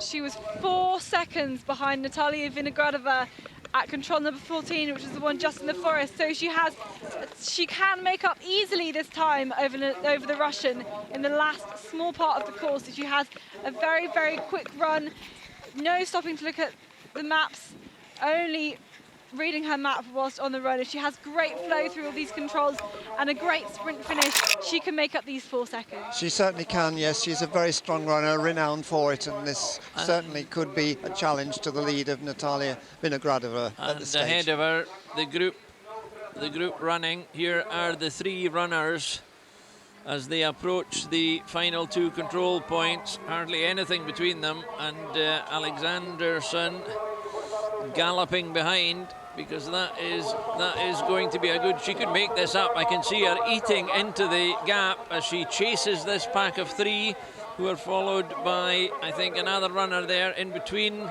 Here they come. Yes. It's Walinska in first place here in this group. Walinska leads, and 1:38 going through there, just a Polish runner. And the 3 runners heading out to the left with 1 in chase, and then Alexandersson farther behind. This is the leading. Tove Alexandersson 16 seconds quicker than Vinogradova at our very last radio control as she comes round towards the penultimate control. Absolutely. There's the speed that you took off. She's absolutely slicing. There she goes. Look at this. She's reined that in all the way across the top, and now she's got herself attached, virtually attached to the pack, and if she gets with them, that will certainly pull her on. Emma Johansson, who's right out of the race. Right out of the race, but complicating matters by being another body there in between. This is going to be a good foot race along the line, because there's the other body behind them, and that's it. Number 62 is Walinska, 60 is Rantanen taking the lead, 61 is Annika Billstam. And this is a good finish, a good contest along the closing straight between the 4 runners, because they're offering everything. And the first runner home is the Finn, Rantanen, followed by Walinska, followed by Emma Johansson, followed by Billstam. Yes, all in a group, and here now comes Tove Alexandersson Alexandersson faster than any of them, galloping towards the line, blasting all the way in towards the line, number 63. And it's the new lead in a time of 78.46. Natalia Vinogradova, 15 seconds slower. And then in third place, still Kat Taylor. Nadia Volenska has gone into fifth place behind Anna Margrethe Hausken-Nordberg, still in fourth place. So 15 seconds gap between first and second, and then a 35-second gap then from there down to Kat Taylor. So Kat Taylor still maintaining her position. And what is decisive now is how Ida Bobak does on this last long leg from 11 to 12, because she is in the middle of that leg now. The time set by Tove Alexanderson there was 69 minutes, and she's currently 61.5 minutes out on her course. So we've 7.5 minutes or so to wait until we've got a picture of whether Ida Bobak is keeping her form. I have a good thought that Ida Bobak is so much into her rhythm here. She's such a good navigator that she could achieve this, because 55 seconds up on Tove Alexanderson at number 11 is quite a lot. The only other challenges for the medals include Svetlana Minarova, who's just gone through at control number 12 in first place, 67 minutes and 34 seconds. That is ahead of Natalia Vinogradova and Tove Alexanderson. But the only other ones to challenge, other than Ida Bobak, looked... Mary Fasting looks out of it from Norway. She's a few minutes behind the leaders and hasn't got to control number 12 yet. Out in the course we have Thierry Georgiou, the man of the moment, in many respects, as he heads for home. Yes, he's at number 10 in the lead, 31-34 by 1:17 over Oliver Ström and Gustav Bergman and Luca Bassi, the next two at control 10. And we can see here approaching the first TV split, and we'll be able to see, or just leaving now, I think, the first TV split, and that's a very, very good time for Thierry Georgiou. So the whole... It's 33-37, 1:18 up on the second place of Gustav Bergman there. And the whole sense of anticipation around the arena has elevated now as all these runners begin to make the big moves. Svetlana Mironova actually has come up tremendously. And here's Alistair MacLeod. Alistair MacLeod of Great Britain has come to the line. We haven't seen much of him during the afternoon, but he's coming in. He'll post a reasonably good time. Alistair MacLeod from Everton and Glasgow. Yes, it's the second place for Alistair MacLeod. He's gone ahead of Tornorsko there, and 1:47 down on Tua Lassen's time. So fine last part of the course there for Alistair MacLeod. He's kept it all together, and that's very good going. Certainly a good, very good composed finish. Just to go back to Bobak, Clive, are her map reading skills more than enough to compensate for any lack of pace she has over the finishing straights? In my opinion, she has. She's got good pace too when she's on open ground, actually, I will say that. But I'm a little bit worried about Svetlana Mironova in her case, because she's the defending champion. She's running strongly. She's clearly got it all together today as well. So we'll see. Here's actually Mary Fasting here through at control 14, a new fastest time. So Mironova, of course, started behind Bobak by 2 places, so there would have been 6 minutes between them at the start. Yep. So that will indicate where we need to be doing the sums. But Mary Fasting has come up very well again in this last part. She's just come through, or is coming through into the open area very, very shortly. And she is leading Natalia Vinogradova there by 51 seconds and 55 seconds ahead of Tove Alexanderson. So I reckon it's not going to be a medal for Tove Alexanderson today at this stage. It's going to be close, isn't it? It's going to be very close, but with the likes of Svetlana Mironova still out there, Ida Bobak, you know, others could challenge. It's not over. If you've lost some time, it's easy to pick it up, especially on these difficult long legs. Yes, that's true. But I have a feeling that Marie Fasting at least is going to be a new leader very soon. Yep. It's looking that way. Here we are following Marie Fasting coming across the slope above the arena here. Our cameraman is working hard, and she's running well and got a good stride here, as we can see her from our position in the distance.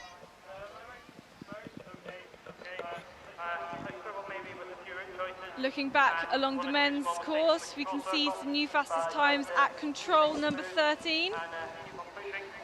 And further into the finish, we're expecting a couple of runners in soon. They include Wojciech Kowalski from Poland, who looks to be going into 3rd place, but also Jonas Leandersson from Sweden, who at control number 7 was 2 minutes and 31 seconds ahead of Tuolassen, who is the current leader on the men's race. Yes, at control 27, 2:31 ahead, and he's making up for a little bit of disappointment earlier in the week, so there could well be a Swedish leader in the finish in the next, 6 minutes time. Indeed, although Thierry Georgiou's going well. We've just got him through control 12, and he's 1:22 ahead of 1:18 ahead of Bergman. Sorry, that was a little while ago now. And at control 13, our top 3 are Luca Basset from France with 51.53. Second, Graham Griswood from Britain, 53.08. That's 1 minute 15 behind. And another 25 seconds behind that is Hector Haynes of Britain. He has pulled up some times from his initial start at 11th and 12th place. So Graham Griswood about 3 minutes off the pace if we compare with Georgiou's time further That's back, true. I would say. Svetlana Mironova here coming towards control 14, and it's on much the same time as Fasting. This is very, very close. We can see her in the background there coming across that tiny beck and then up onto the slope, and now slightly slower.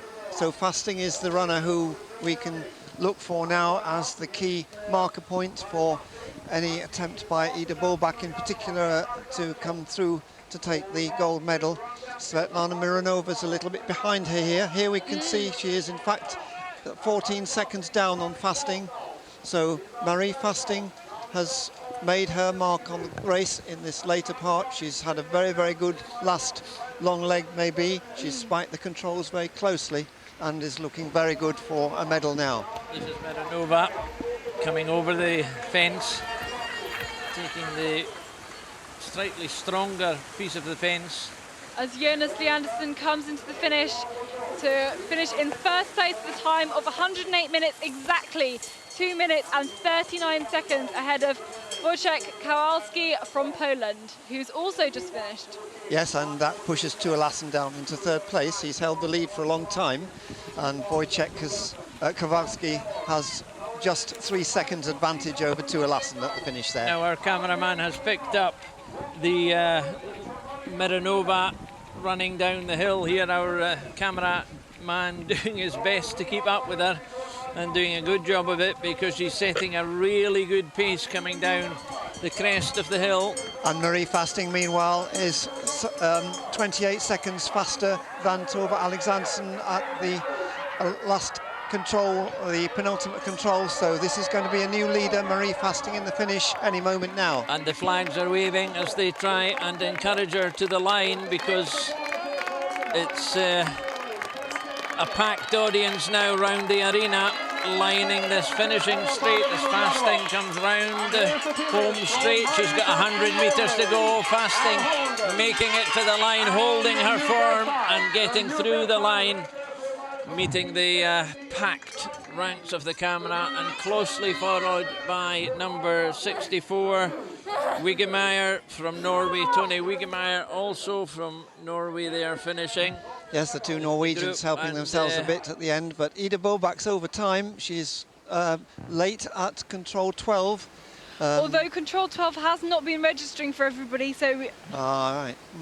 Maybe a problem there. Yeah, we'll soon see. But meanwhile, Mironova is on the hill in front of us somewhere, coming down.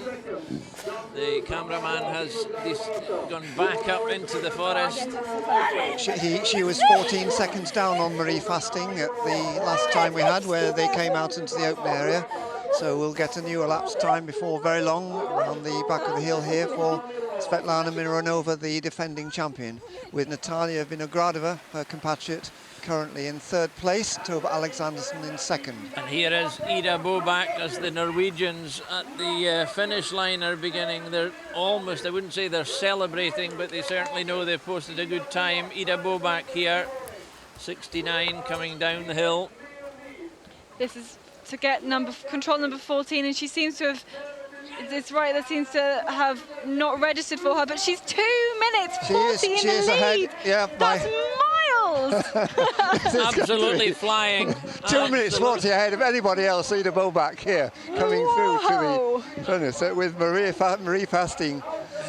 Over the fence, I tell you, I wouldn't like to be our cameraman at this stage, because he's going to have to try and keep up with her coming down the hill as he waits. And here's Mironova coming in the closing stages. She's lost 2 seconds on Marie Fasting over this little bit of run-in, so it looks like she's going to finish. She carries on this way in second place, only to have Ida Bobak come in soon and knock her down to third. Here is Bobak coming down the hill at the same time. She's appeared at the top of the hill as Mironova comes round the closing stages. This is going to be desperately tight. The Norwegians are massed at the line waiting to see the time, because their whole race, the Danish team are assembling as well. Maja Alm amongst them there, waiting to welcome Bobak in to try and drag her down the hill, because they can see her now.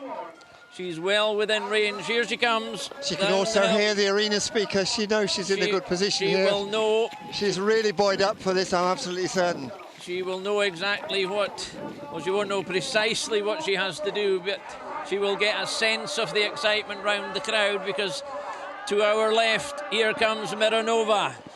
67. She is too late on the time of Marie Fasting. The defending champion comes round the corner, putting her title on her line, and it has gone, I suspect, because she's away over the time there. Mironova striding to the line with a fantastic performance. Less than 100 metres to go, all the way to the line. Svetlana Mironova. And she goes into current second place by 20 seconds behind Marie Fasting there. So it could well be bronze medal there for Svetlana Mironova and silver for Marie Fasting, because Eva Bobak went through the control just before the open area, 2 minutes 40 quicker than anybody else, and is now heading down and across towards the last of our radio controls and going very, very smoothly. So the gold medalist, we think, looks like being Ida Bobak from Denmark, her first gold at World Championships level. She's already got 2 silvers, and this will really be the culmination of a fantastic week for Denmark. Hugh Dan. Here she comes. Her own teammates have gone out to bring her in. She comes over the fence. Still 3 minutes and 21 seconds to go to take the gold medal from where she is now. From there, I would say she has a rock solid chance, because unless she makes a really bad mistake, she just has to maintain her style and her form.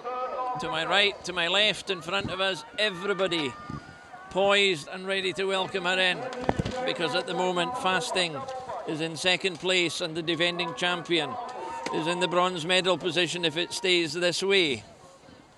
As she comes round towards the finishing control points, almost casual, but certainly not taking anything for granted, because she has to pick every step of the way home. She's very deceptive, Hugh Dan, the way she runs. She is quite small, and smooth she has a very nice smooth style, and she's got her rhythm exactly today, really perfectly, that's clear. The same model, the same package as Maja Alm, almost identical in shape and physique and style and determination, and certainly in terms of accomplishment and achievement.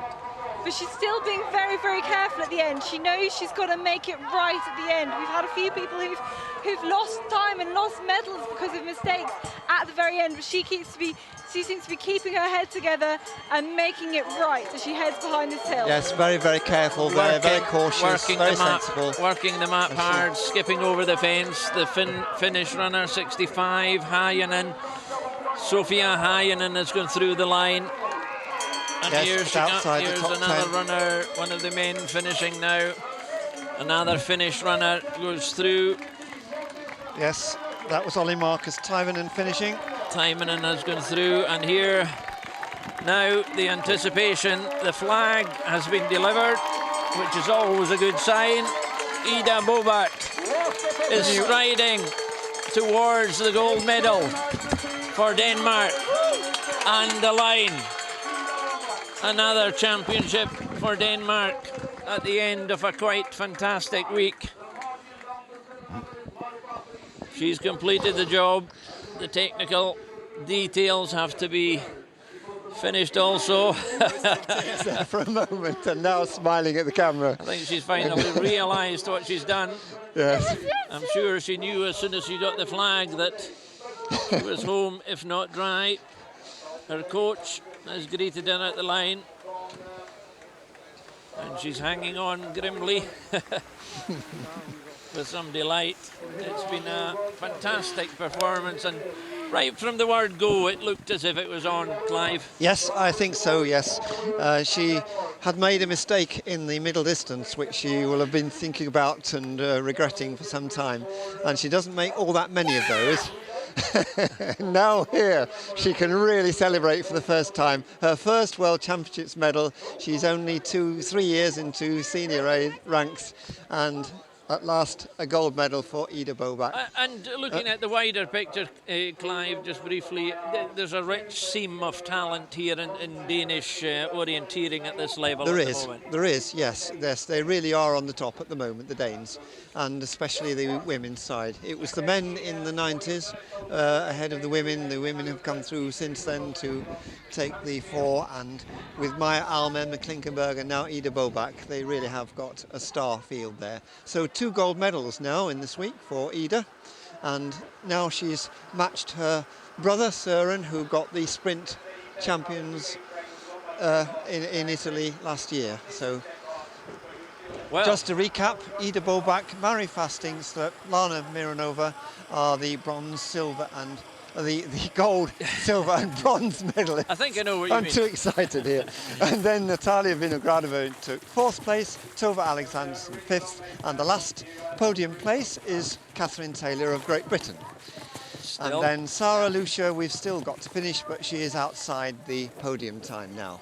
Meanwhile, out on the course, we have plenty of business to conclude, because we're only halfway there in terms of deciding the major championships at the end of this fantastic week's competition, because we have a lot of running to do, a lot of map reading to do as Ida Bobak completes her technical appraisal at the end of the race, with the equipment being delivered.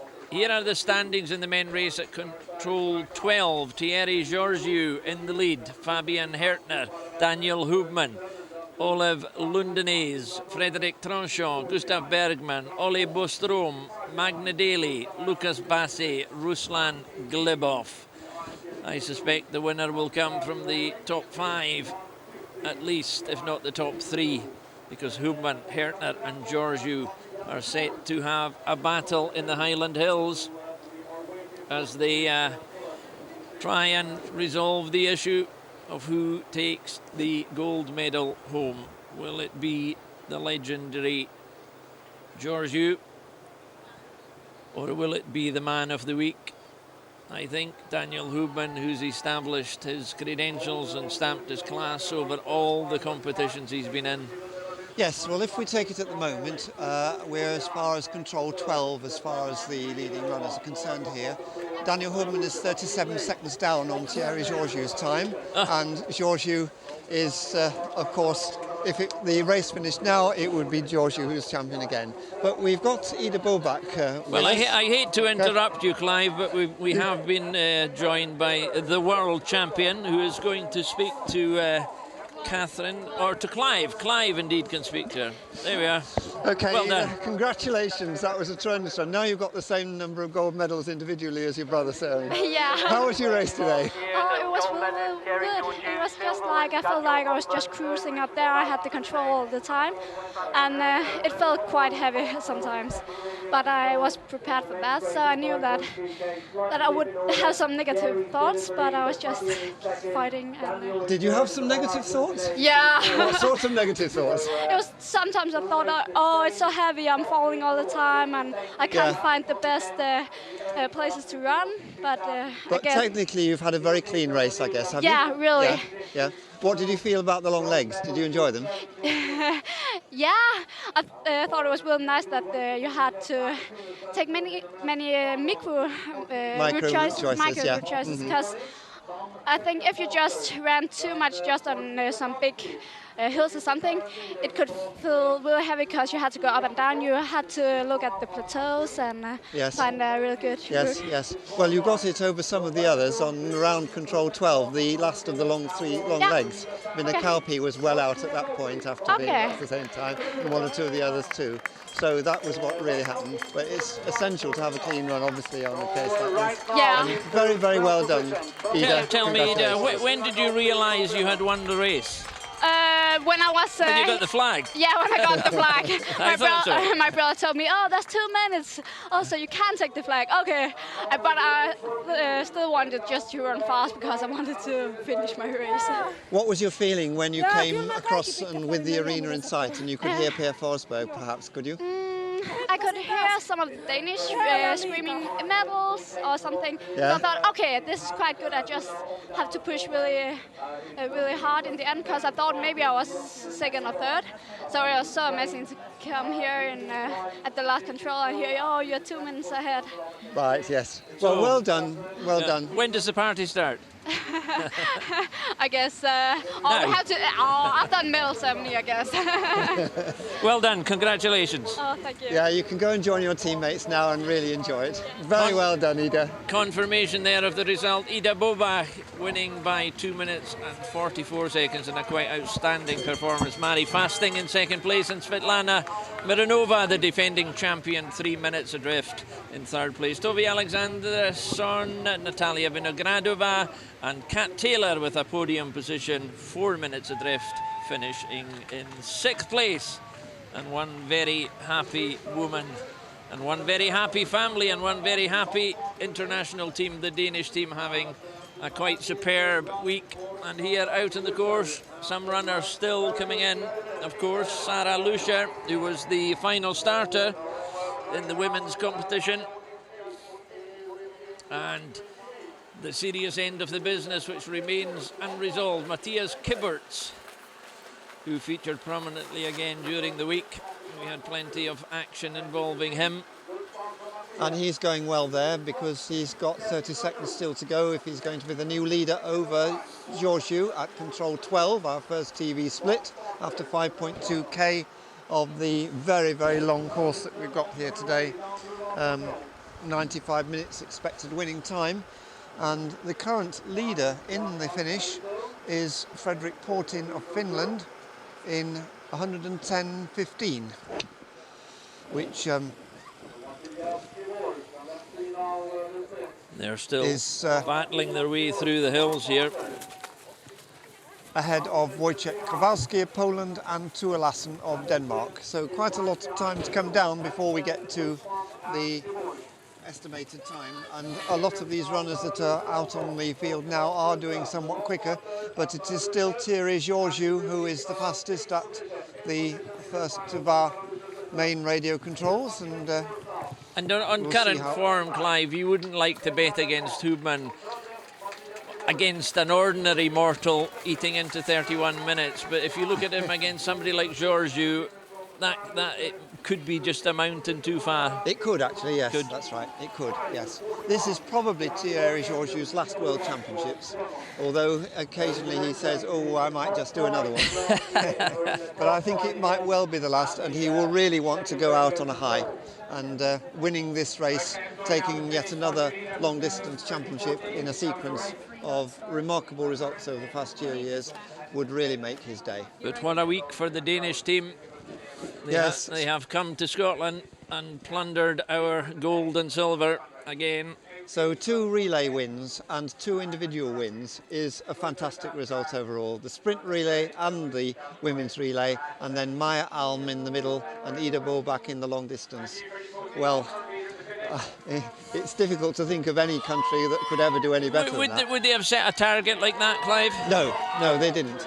They had a very, very good year last year, and they didn't expect or have any target to be as good as that this year. They didn't expect even more.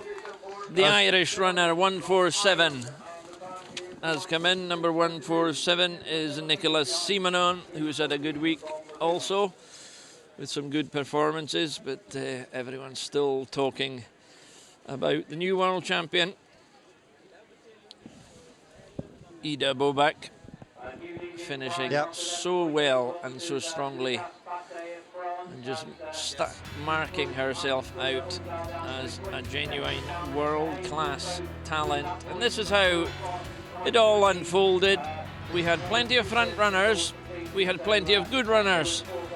We had the defending champion, Svetlana Baranova, who must have thought she had done enough to take at least a medal home, and then Mary Fasting almost blew the whole thing apart with a quite outstanding finishing sequence, which had the crowd in the arena on its toes, because they knew she had done something special to get home in that quite outstanding time. And the Norwegians were celebrating at this point because they knew they had a medal, but they must also have known that Ida Bobach was out on the course with only one thing in mind. We could clearly see that she was the fastest at various points throughout the course, and by the time she got to the finishing sequence, and she said herself when she was given the flag and told she had a 2-minute advantage, she knew she was the new world champion, Ida Bobach of Denmark.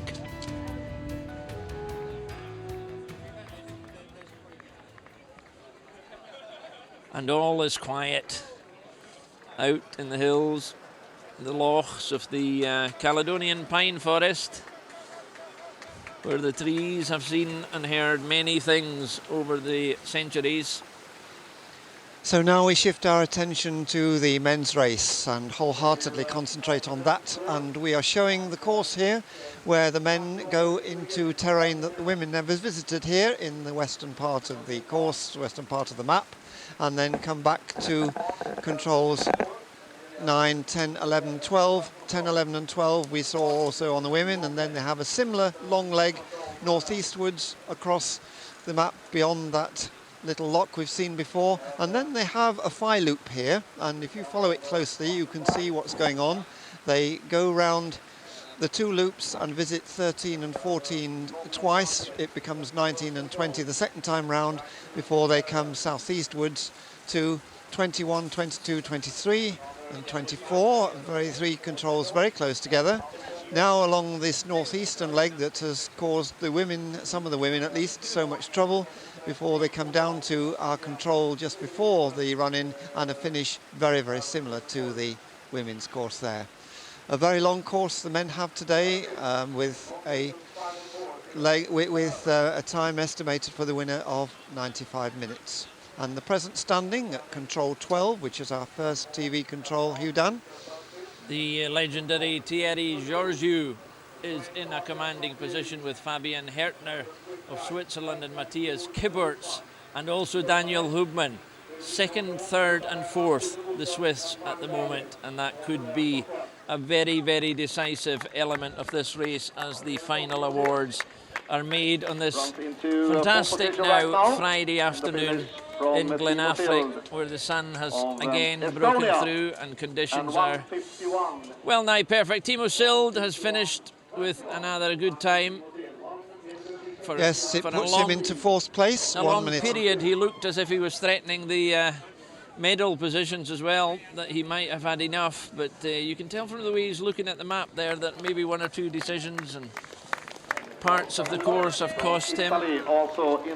Skagular, Klaus Skagular of Italy has come in some 13.5 minutes adrift of the pace. So the big decision still to be made. A lot of hard work and a lot of determined running still to come. Portan, Finn is still in the mix. Yes, and we're missing a few times, unfortunately, in the middle here, so we aren't being able to bring up to date everything. Frédéric Tranchon of France went through 13 in 49.39, but we've missed the times of the next 5 runners, who are the ones we're actually most interested in. And so we have to wait a little bit, because our next radio point is control 22 on the men's course. This is after they've done the Phi Loop, which we spoke of when we were looking at the map there, and also the long leg southeastwards, and it's the pre-warning for the second TV split that we've got. Plenty of running to be done in this particular section as they come down into the burn area, and then we catch a glimpse of them. They come through this, and as soon as they hit the skyline, we should be able to see them, because that's the daylight we are enjoying, and here they come. Jan Prokaska, the first of the runners there from the Czech Republic, coming down now towards the boulder and in view of the spectators here, who can now pause for breath for a little bit after that fantastic finish to the women's race, with some pretty close times until Ida Bobak blew it all apart and came in with a lead at the end of 2 minutes 44. It's been a massive week for the Danes. Yeah, absolutely. We were just Especially saying how you many medals they've got and how they've done, and how they've actually done even better than last year. Of course, just going back to that, Hugh Dan, it would be very foolish of them to be too optimistic before the week, given how well they've done, and then have it knocked back on them. Absolutely. Far better to be a little bit cautious and then do better than they expected. I've seen teams in a lot of sport, and I've seen people face challenges like that, and I don't think I've seen a team probably as together and as happy in each other's company, and you know, the performance, the joint celebrations, there are superstars in that team, clearly, but they seem to be a genuine team. They do indeed, yes, that's absolutely right. Up above us now, a good race developing on the hill. Coming down, we see the runners taking slightly different routes.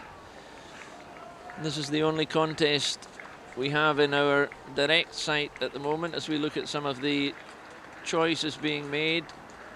I think there's a very strange run being taken along the bottom of the fence here.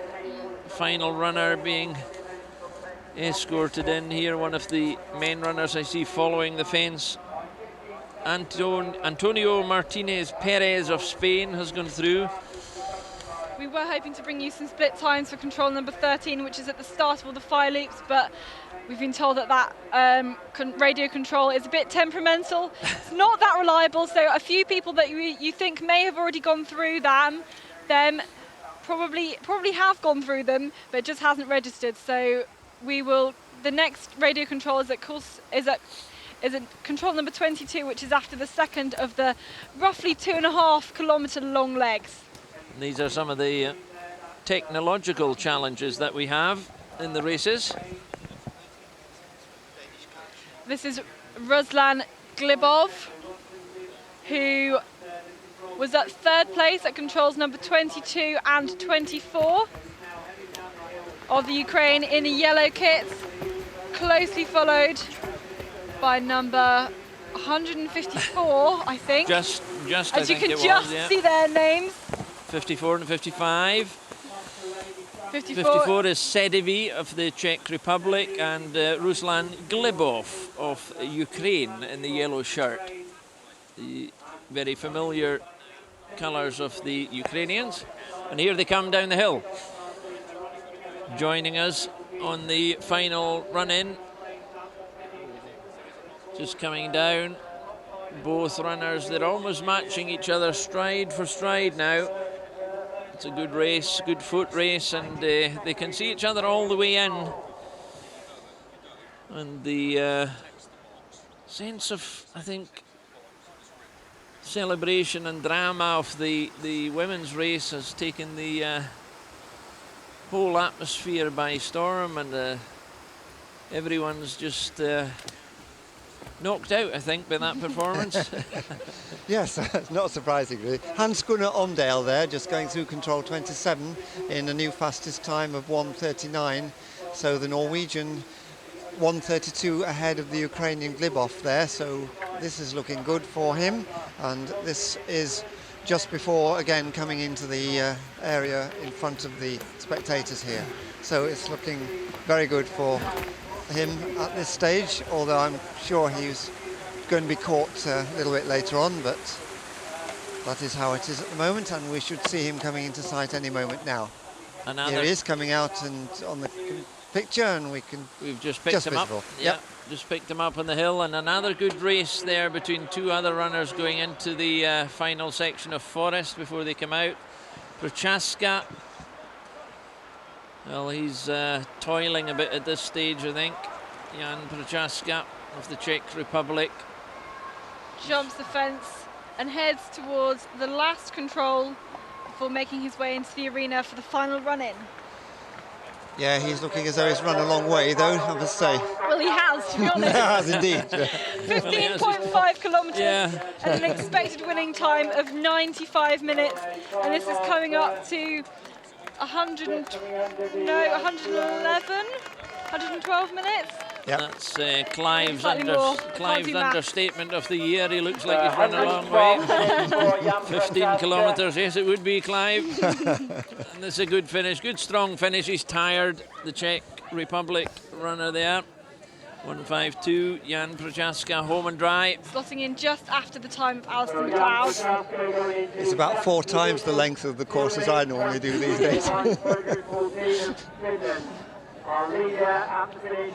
And still the runners now, the slower of the middle order runners, being caught up in the unfolding drama of the finish and the, if we can call them, the famous 5 who are out on the course, who are going to settle the final issues of the 2015 World Championships being held here in Scotland for the first time since 1999.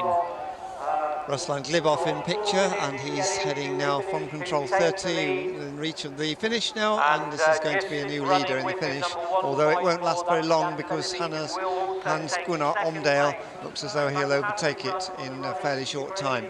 So Glebov, perhaps not a name we would be expecting to be featuring in the finishing times at this stage, but he's done well, he's had a good run, and he will get his minutes of glory by posting a fast time. And there's going to be an interesting little spat here as the two runners come to the line, just to see if they can drag each other forward, because they don't have far to go. They're almost within sight of the finish over the fence. Meanwhile, out in the forest, there is a new fastest time at control 22. That's the end of most of the long legs, a couple of controls together for Ole Bostrom, and he's also reached control number 24 in a new fastest time, 1 minute and 51 seconds ahead of Luca Basset of France. Well, they're outside my famous 5, who are the 5 at the finishing sequence, but they could still have a big say in what goes on. But here's the race for the line between 54 and 55, Sedivi and Glebov. And Glebov, the Ukrainian, makes the point of finishing as fast as he can. Takes a new fastest time, 4 minutes and 31 seconds ahead of Portin of Finland. Well, we didn't think Portin's time would survive. We don't think Glebov's time will survive, to be honest. But meanwhile... And Jan Sevedy of the Czech Republic, who came in alongside Glebov, took second place as well. So that was first and second place, only separated by 3 minutes. Glebov catching up Sedevy on the run. But we had to have a new time to challenge that now from Hans Gunnar Omdal. Here's Omdal, Norwegian, finishing strongly. And there are some Norwegian flags around. I see the Swiss flag has been erected for Daniel Hubman, obviously. Already. They're all pitching their places here, round about the line. Yes. They'll have a feeling for these times that we are transmitting. And the arena announcer keeping the arena informed as to how the drama is unfolding. Here's Omdal, Hans Gunnar Omdal from Norway. Hop and a skip over the fence. Then he comes to the stone dike, flicks the control on the way through, and then gives it everything he's got left in this closing sequence, past the tents, past the fans. He's giving it a good finish. This is a really strong run up the final 100 metres or so in front of us. It is, and he's picked up several places actually since the last of the long legs, or on the last long leg. This has been a good end to the race for him. Hans Gunnar Omdale also had some strength left at the end and is 1:06, the new leader. The new leader at 1:06 is the Norwegian, Basse. He was in third place at the beginning of at the end of the last of the long legs going northeastwards, and so he's picked up well in this last few stages, this last stage. Distinctive figure, tall, elegant, smooth runner. Economic style, not wasting any energy. But Luca Basse at the 27th control, just 1 second faster than Hans Gunnar Omdale. So we're going to be a very, very close race here. As you can see here, Lucas Basse coming over the beck and coming over into the arena area. This is going to be exciting to see if he can just catch him. I think there are others further, faster, lower down the field, but many mistakes can be made yet. And this here he comes down the hill. He's come out of the forest now, and Hector Haynes of Great Britain is still on the course, coming through the burn section, I think, there. Yes, I'm looking for a time for Hector Haynes, which we've not got yet. He's currently... looks like he's 4 minutes. Elapsed 4 minutes, fourth place, but we'll see how it comes. It'll pan out because we're keeping our eye on Basse at the moment. Hector Haynes is 4 minutes adrift, but Basse is... But in fourth place. It's not a bad run for Hector Haynes here today, I would say. He's going nicely there. Basse louping across the top of the arena sequence. He's just below the tree line now, directly above us. The Haynes family, another significant family in British orienteering. He's the oldest of quite a few children, so the likes of Florence Haynes and Lucy Haynes you may well see competing at World Champs in some years to come. That's right. Some great father and mother both very good orienteers as well. Exactly. All these elements of continuity in various families reflected throughout the orienteering community worldwide, with the Bobak family and other names we've seen all week. Yes. Recurring. Hubman family. The Hubman family. Yes. To mention a few. Hector Haynes started 6 minutes before Graham Gristwood, so before long we'll see how those two are comparing and whether Graham is having the sort of race we saw from the relay. It doesn't look to be too bad so far. He was in 5th at control number 24, so we just have to wait for him to get to 25, which is the critical long leg. Critical long leg, the one that we thought was tricky. And he certainly finished well in the relay. He ran a spectacularly good leg there. Some tracking coming up on screen here, comparison of 4 runners. Tuur Larsson, what happened there? Yes. He just did not go far enough. That's right. And Tywinen and Portin taking routes along to the north for a good comparison, and then Bostrom made a mistake as well. Bostrom out of it there, yes. Oh, golly, look at the Bostrom. Wow, all the way around number 4. He's just simply too low. That's the problem when you're coming across a slope like that, to know exactly how high you are. It's really tricky. Yes, absolutely classic mistake there. And Larsson taking a very indirect route towards number 9 as well. Well, we've seen some very important mistakes during the week. That might be another one. Yep. Definitely, that took Tuur Larsson. We're not looking at any medal winners or anything like it here, but interesting to see the different routes. And again, look at the different routes here.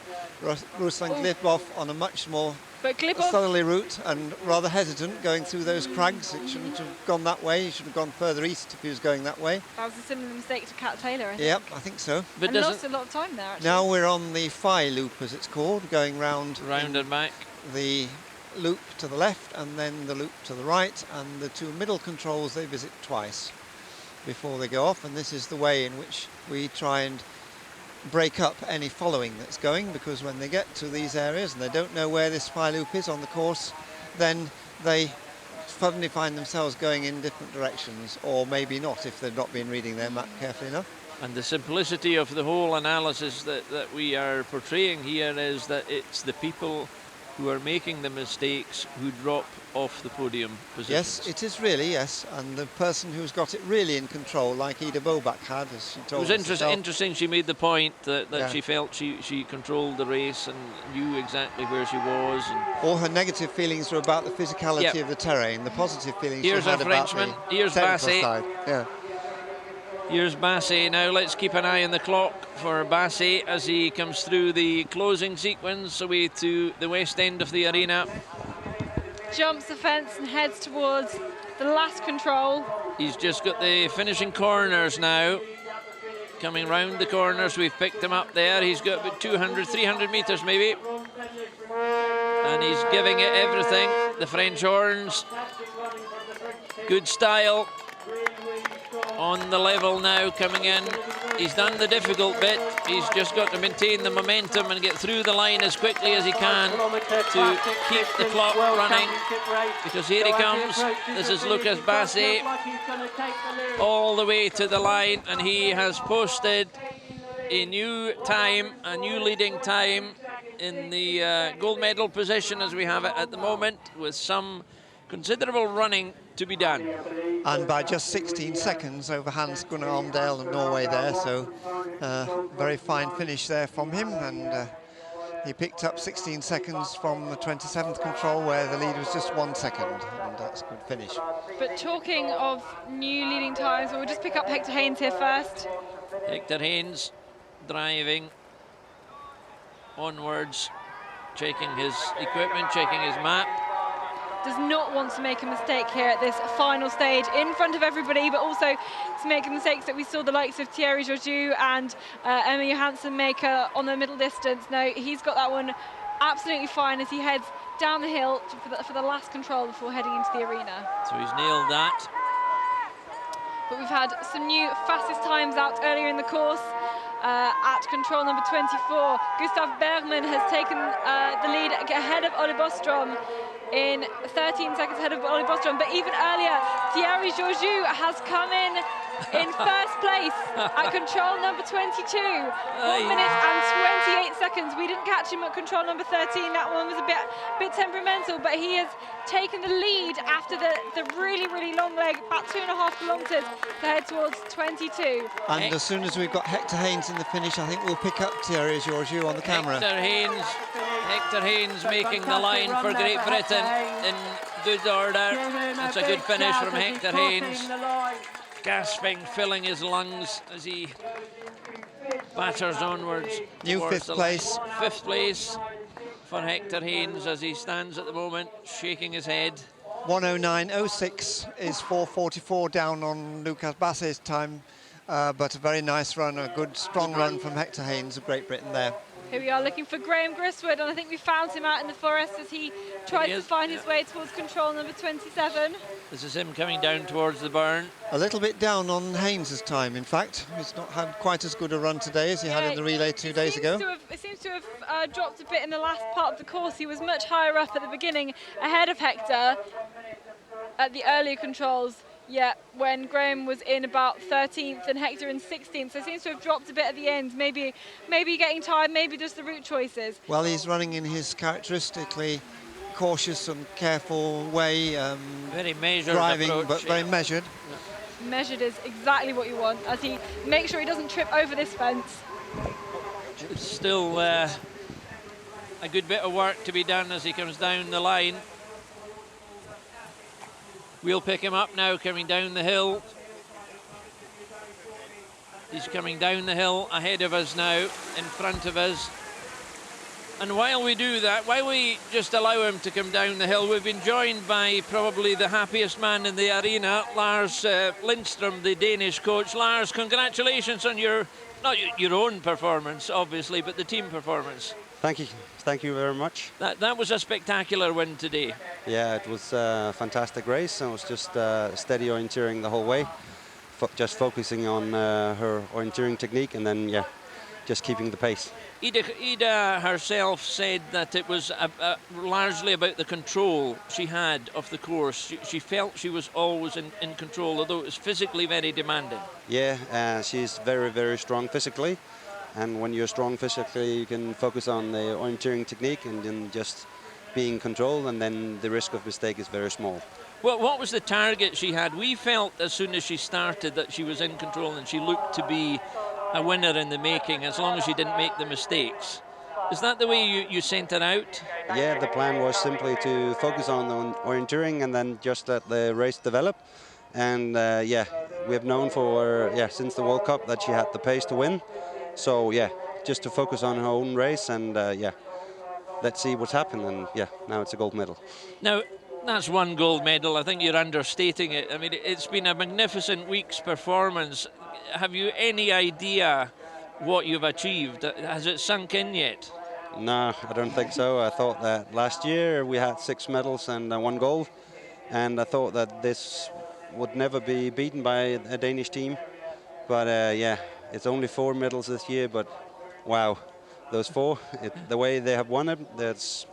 Yeah. That's an important point. It's the way they've won them. I think that's been very striking. Anyway, you can win gold medals, you can win them by a small margin, but these have been commanding performances right through the week. Yeah, it's just the whole week we have just had one focus, and that's ourselves and our own navigation. And then if anyone can, follow our pace, then congratulations. But yeah, nobody was able to do it. Well, we wondered whether you had a target coming into the week. Yeah. Did you have a target? Yeah, we had a goal of 3 medals, and we were, of course, dreaming of winning a gold on the sprint relay, and also we believed that we would win an individual medal as well, or gold maybe. We knew that Maya had the pace to do it on the sprint, and that Ida, both on the middle and the long distance, could do it. But it's a long way from believing you can do it to do it. And you have a magnificently rich seam of talent now in the Danish team. They're a young team. Yeah. This team could dominate the sport for a long time. Yeah, potentially. But of course, even though they're very young, I think the average age is around 24 or 25 years. Yeah, we're always looking to find new talent, and I think we have a few young runners in the team as well who, look out for Cecilie Klusner and Tor Nørskov and Jakob Edsen within the next couple of years. They might be the next Danes to win a medal. And just finally, of course, the most important factor of all was this beautiful Scottish course we gave you. Yeah, today was a fantastic race, fantastic terrain, and the course was very demanding. So, yeah, it was a fantastic way to end a magnificent week for us. Couldn't be any better. It's Scotland at its best. And the very last question, Lars, do you allow them a party at the end of the week? We'll see.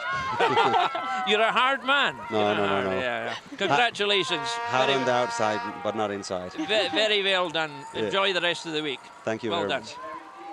The happiest man in Scotland tonight is Lars Lindstrøm, the Danish coach, who has had an absolutely immense week, topped by Ida Bobach's win this afternoon. Meanwhile, out in the course, there is still running being done, and we are waiting for Graham Gristwood of Great Britain to come in, who's had a good run as well.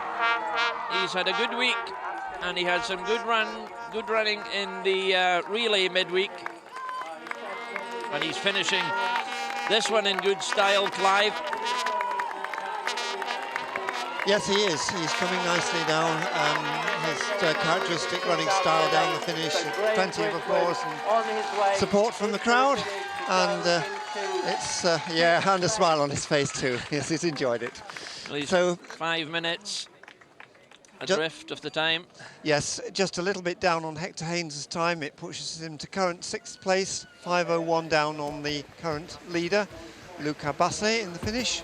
But both Hector Haynes and Graham Gristwood, I think, can be pretty pleased with the way they've run today. A decent performance. But here is Ola Bostrom, who has just set the new fastest time at control number 27, 1 minute and 43 ahead of the Frenchman Luca Basset, as we catch up with him at the top right-hand corner of this open stretch as he makes his way across the slope towards the boulder and then further along into the woods again before finally making a few controls into the arena. Yeah, you can see in the second one of the two runners here who've done. Yep, in the yellow of Sweden. Splitting the two as they come across the closing sequence now above us under the tree line. But there's just been a new fastest time set at control number 22. That's after one of the long legs. It's after the middle of the 3 long legs, and it has been set by Daniel Hubman of Switzerland, going 4 seconds into the lead ahead of Thierry Georgiou. But Thierry has gone through control number 24 and has extended his lead to just under a minute, I believe. It's a bit 35 seconds, I think. 35 seconds, with a time of 79.14 at control number 24. That's over Frederic Tranchard at this stage, who was quite a bit ahead of Ole Bostrom. So Frederic Tranchard of France probably will be reported at the end of the long leg, the last of the long legs. It could be quite a bit ahead of Ole Bostrom, so we'll see. This race is building up, but especially between Georgiou and Hubman. It would be a brave man who would separate any of them at this stage. Absolutely. Because the slightest error here could cost any one of these runners a medal, never mind a podium position. We're talking about the serious end of the World Championship here and the men's classic long race. Everyone wants to win the classic race. This is the key to the World Champs. If there's one medal a runner really wants to win, it's this one. The gold medal here is the absolute triumph. I suppose this is the medal. It's as simple as that. But don't count out Matthias Kibert, Fabian Hurtner and Olaf Ludenitz, who's still yet to come through this control number 22. No, we won't, Catherine. Please don't count anybody out. It's easier to count them in than count them out. Yeah, it's not over till it's over. It's not over till they punch at that finish. I think we just say it's between all of them at the moment, because I would not like to pick a winner at this stage. Distinctly different from the women's race, where we knew that Ida Bobak would be ahead. We've had a new time in from Daniel Hubman, only 1 second ahead of Thierry Georgiou at control number 24. Now this is just at the beginning of the last of the long legs, which has caught so many of the women out and some men. So this is, I think, going to be the actual crucial leg. This section 24 to 25. And we'll get the next split at control 25 to bring you shortly. This is Bostrom. Well, the fence presents him with no challenge whatsoever, given the length of his legs. Here's the tracking. Oh yes, and we can see Georgiou here on the long leg across to number, where are we, 21 here. Yeah.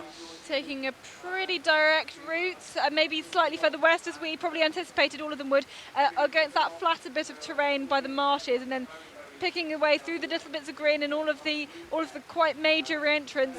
And this is the optimum route, I'm sure, here. Pretty spiked number 21, that's pretty good, and spiking all the rest of them through, maintaining his pace as he throws through that sequence of 4 controls very close together. Yep, so they're all going nicely here. None of them have made any specific mistakes. Nickel off perhaps a slight twiddle there, but nothing at all. So, the optimum route on that long leg is, as you say, just west of the line and through the flat area of marsh there. Yeah, taking an advantage of some actual flat terrain. Bostrom stretching now, because his long stride can take the territory much quicker. And I'm just trying to pick them out. We can see them with a camera, but I can't see them from where we are here. He's taken the two of them out. Here he comes round the corner. This is where we pick them up, directly in front of us. As he comes bounding round the corner. This is Ole Bostrom. Absolutely firing towards the line. quite Wonderful. impressive how they've got the strength to do this after running 400 minutes in the terrain we've been in. I suspect there's as much in his mind as anything else, closely followed by the Finn, closely followed by Laurie Sild from Estonia. The Finn being Morten Boström, I think, there. But Ole Boström's time at control 27, that's the one just before they come out of the open, has been absolutely annihilated by Thierry Georgiou, who's come in approximately 2 minutes 18 ahead of Ole Boström. Goodness me. That means we can... That's 25, so that's not quite the one before the... no, but it's the end of that long leg, and it shows that he's achieved that one successfully, which so many runners haven't. It's a crucial That's the crucial level. Course, yeah. And we'll see with great interest shortly how Daniel Hubman compares to that time. Daniel Hubman started somewhat after Thierry Georgiou. Where are we? I think it's about 9 minutes, in fact, after Georgiou. So we will have a little wait before we see how that's panning out now. But that will give us a true indication of where things stand, because Boström's efforts, for all that they have been dramatic at this stage, are beginning to pale into insignificance, really, compared with what's going on behind him. Yes, that's right. It's the last 10 competitors on the field here who are going to make all the difference, I think, and that's where the medals are going to come from. This is the burn. Oh dear. There's an example. He's the first person who's gone down that we've seen. Yes, I think so. Certainly that heavily. Yeah, most of the runners have been very, very careful picking their way across those. I think there's quite a few loose stones there. But that's the risk. It's and wet. Slippy stones too. Standing right positions at control 24. Daniel Hubman is in the lead. Georgiou 1 second adrift at that point. Troschel, Lundanes, Bergman, Boström, Basse, Omdahl, Glibov, Bertux. That's the order at control 24. But we still have the likes of Matthias Kibert, Fabian Hürtner, even Alexander Kratov to come through that control, who could make some significant difference to that. It could all change. It could all go cartwheeling in a different direction by the time they sort it out between them. And some of these earlier times, which we thought were reasonable times, we knew they wouldn't stand too long, but they are about to be blown apart by the outstanding performances by the outstanding athletes of their day, and this day in particular.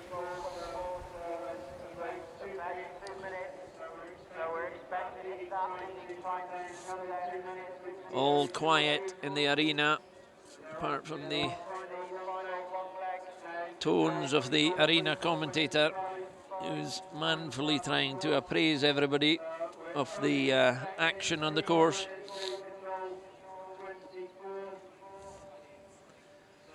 We're just waiting to pick out some of the later runners as they descend out of this deep forest. It's not the most dense of forests because of the runnability, we can put it that way. It's been easy to run. We have the testimony of Ida Bobach, who explained clearly how she had managed her way around the course, and the elimination of errors critical at this stage.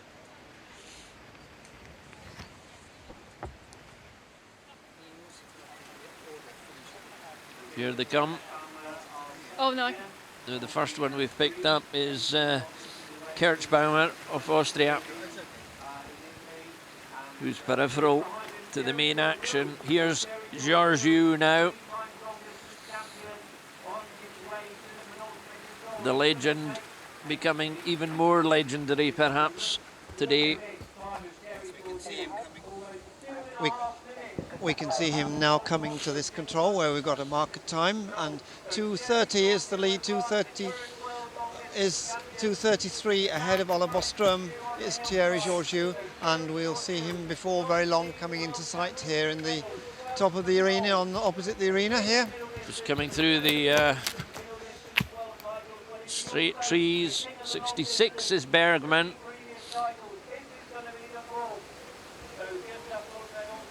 This is Georgiou coming down on the skyline.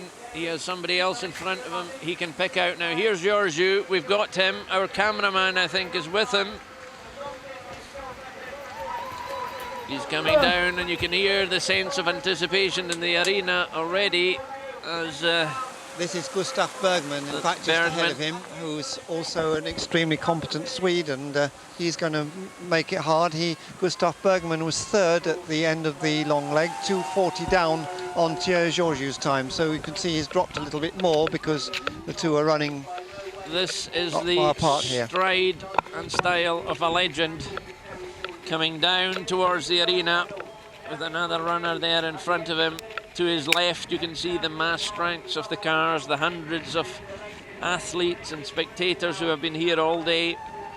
And one of the challenges to the potential victory of Thierry Georgiou, Fabian Hertner, seems to have had a problem after one of the long controls as he's gone down into 7th place at control number 22, nearly 2 minutes down. It's potentially a time he can make up a bit, but not that much. He's even gone down, we've seen him at control number 24 now, and he's still 1 minute and 56 seconds down, so it looks like his race is pretty much over. So he's now attached himself, Georgiou has attached himself to this runner. He'll pass him easily because of his pace, steady pace. This is the tracking of how he's got to where he is.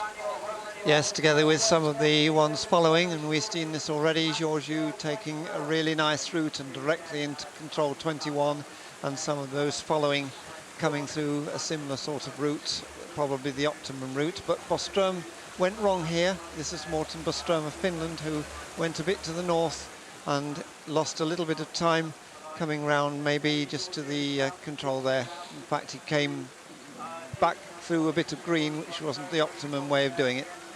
Georgiou has disappeared into the final stretch of woodland, and in front of us there we have Kirill Nikolov of Bulgaria has come in, and all of a sudden we're being surrounded by everybody coming down to the finish line because they know we're within minutes of resolving the big question of the day.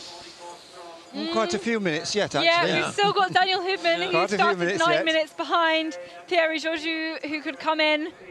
I suspect people want to see Georgiou coming in anyway. They do indeed, and there are 6 other runners behind Georgiou who are in with a chance of doing something, although 1 or 2 of those have already dropped a little bit out of it.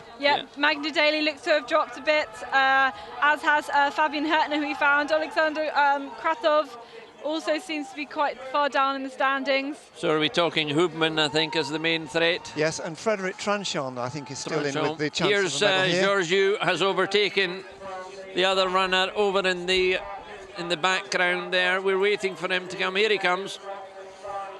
Absolutely classic style of running. Totally at ease with the challenge. 2 minutes 48 ahead. Skips through the stones. Absolutely flying now, because he will know that there is not much to separate them all before they're finished. The exciting thing about the men's race, as was in the relays, is that some of these men are so close together. They are very, very competitive with each other. They are so close in terms of times. And speaking of close, we just had Daniel Hubman go through at control number 25. That's after the long leg. 12 seconds ahead of Thierry Georgiou. He's picked up 11 seconds on that long leg. But considering that's a long leg of about nearly 2 kilometres, 11 seconds between that. Here in the finish line, they await to welcome Georgiou, who has a sack full of medals already. 3 of the 4 last World Championship long distances, in fact. One of the main issues of the whole championship would be always how he was going to finish, what he would take with him as he comes to the line. Here he comes, Georgiou, to the line. Speeding past our commentary. Absolutely accelerating, if anything, through the line. Yep. Single-minded. He's put his all into that race. Set of a champion. 99.46 his I time. don't think That's the one it's going to be beaten. I don't think he's entirely happy with that.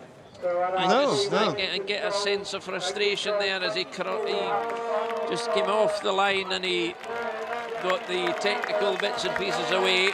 And I think he indicated he didn't feel he had done enough, but time will tell. But Gustav Bergman coming in to take a 3rd place.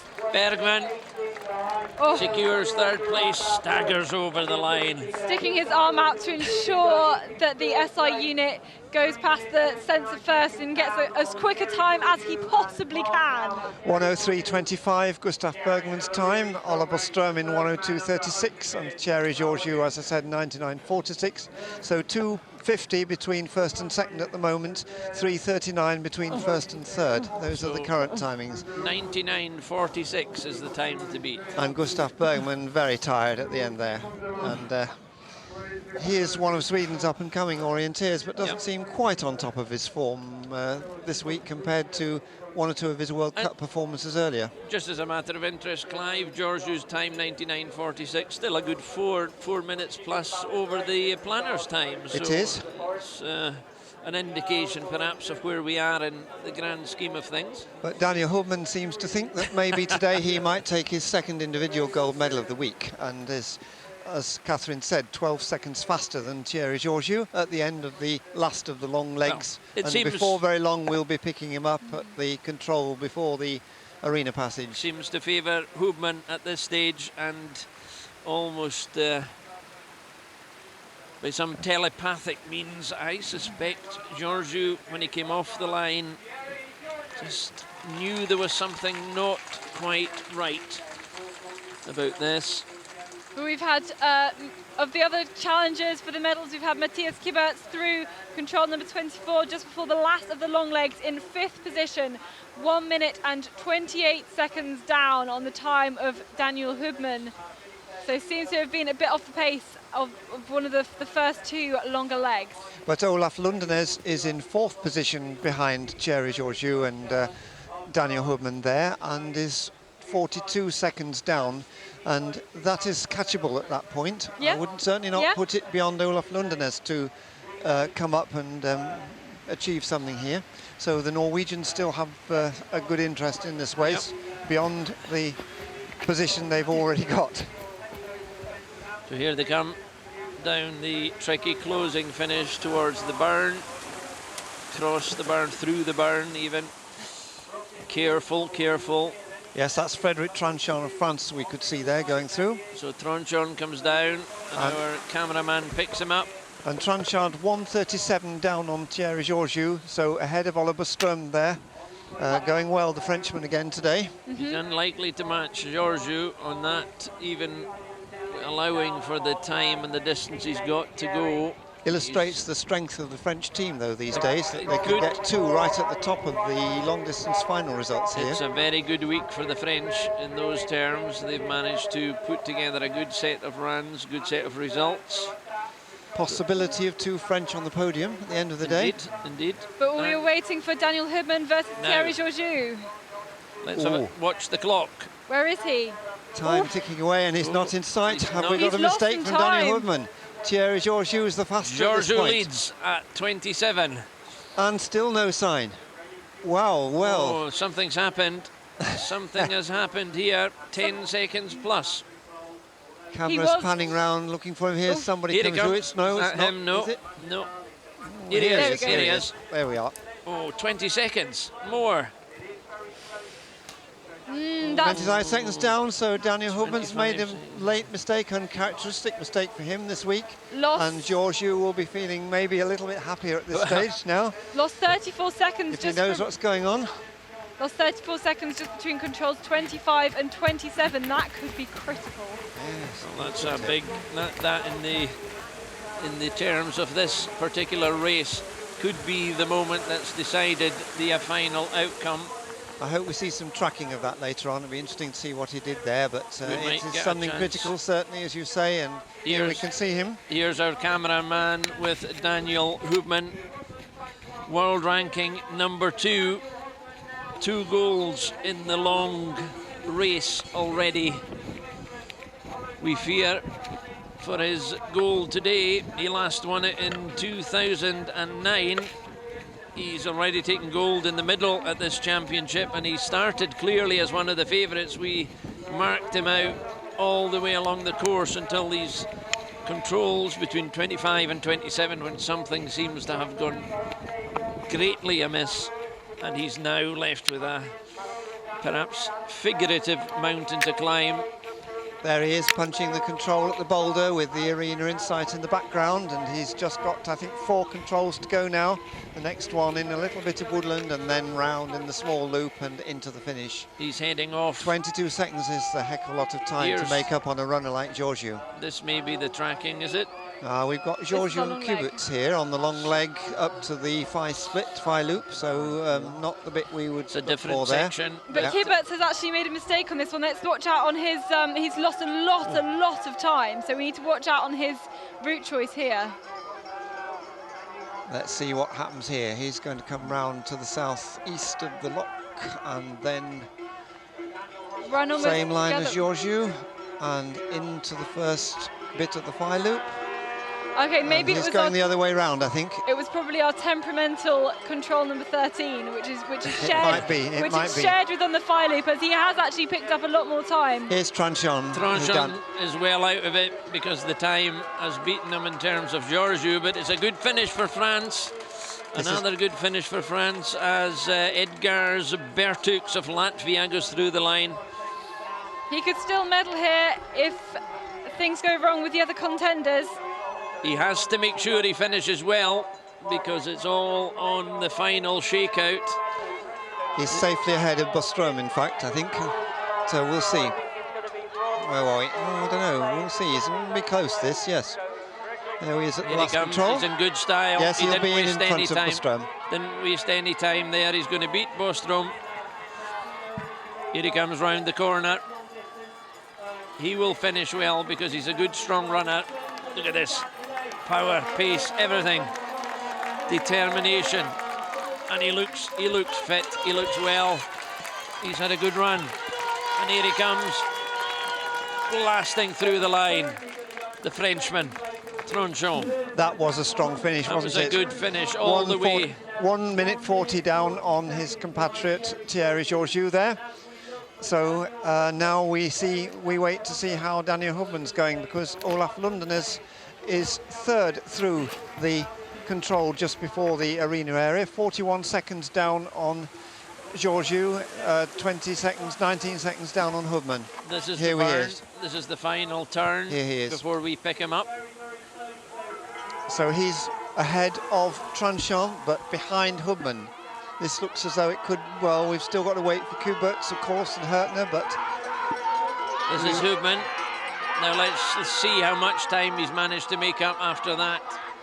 Apparently appalling mistake or loss of bearing or whatever it was up between 25 and 27. This is control 31. He still has to do 32, and then the finish with only 20 seconds left. Doesn't look like he's going to make it. It doesn't look like he's got enough time because the clock is going to beat Hubman.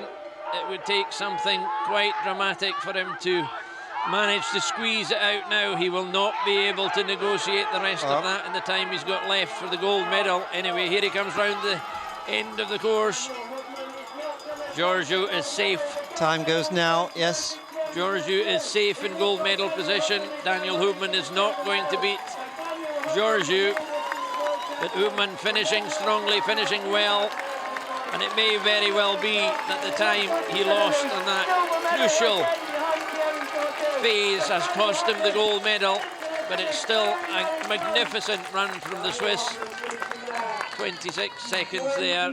Yeah, 25 seconds on the results screen here. 100 minutes and 11 seconds for Daniel Hubman, bringing him into silver medal position. Tranchon now in 3rd place, but we've got Olaf Lundenes, who at the last count went through the control just before coming into the arena area, just under 1 minute faster than Frederic Tranchon. So it looks as though Lundenes is on line to take the bronze medal here, behind Hubman and Georgiou. We also had Magne Daly of Norway completed the course there just as Hubman finished. He came in just behind him. We can see Georgiou and Kuberts going round the Phi loop here on their course in opposite directions, and that is the area where we get any following out of the way, and now we can look at this long leg across through to 21, and they've both taken a line which goes through this rather flatter area as we expected. Meanwhile, we're looking for Lundenes to see what progress he's making here. Georgiou and Kuberts, same line into control 21, both pretty cleanly into it, and then through this little group of 3 controls and away. Kuberts came into control number 24 in 5th place. We are yet to see him through into control number 25 after the long leg you saw on the screen. Here's Lundenez already behind on the time of Georgiou at control number 30, which is the one just after you cross the fence. Yes, he's just taking himself, in fact, out of silver medal time at that position. He's still got just over a minute to go to be ahead of Frederic Tranchon's time, so I think he's safely in between current 2nd and 3rd there. Will finish 3rd the way he's going. Looks like it. It's all coming out now. It's just about all over, and all around us there is the realization that it looks like, well, it's more than looking like now, that our legend has become even more of a legend. 3 out of the last 4 has become 4 out of the last 5. Yes, I think Georgiou can look at it now and say the gold medal is his. It's certainly looking very much that way. But here's Fabian Hertner a bit off the pace, coming up towards 27. Hertner has blown his chance, but I genuinely think that Georgiou thought he hadn't done enough when he came across the line there. I just think I genuinely agree with you, Ed. It's just the look in his face and the frustration, and he'll be a different man now. Yes.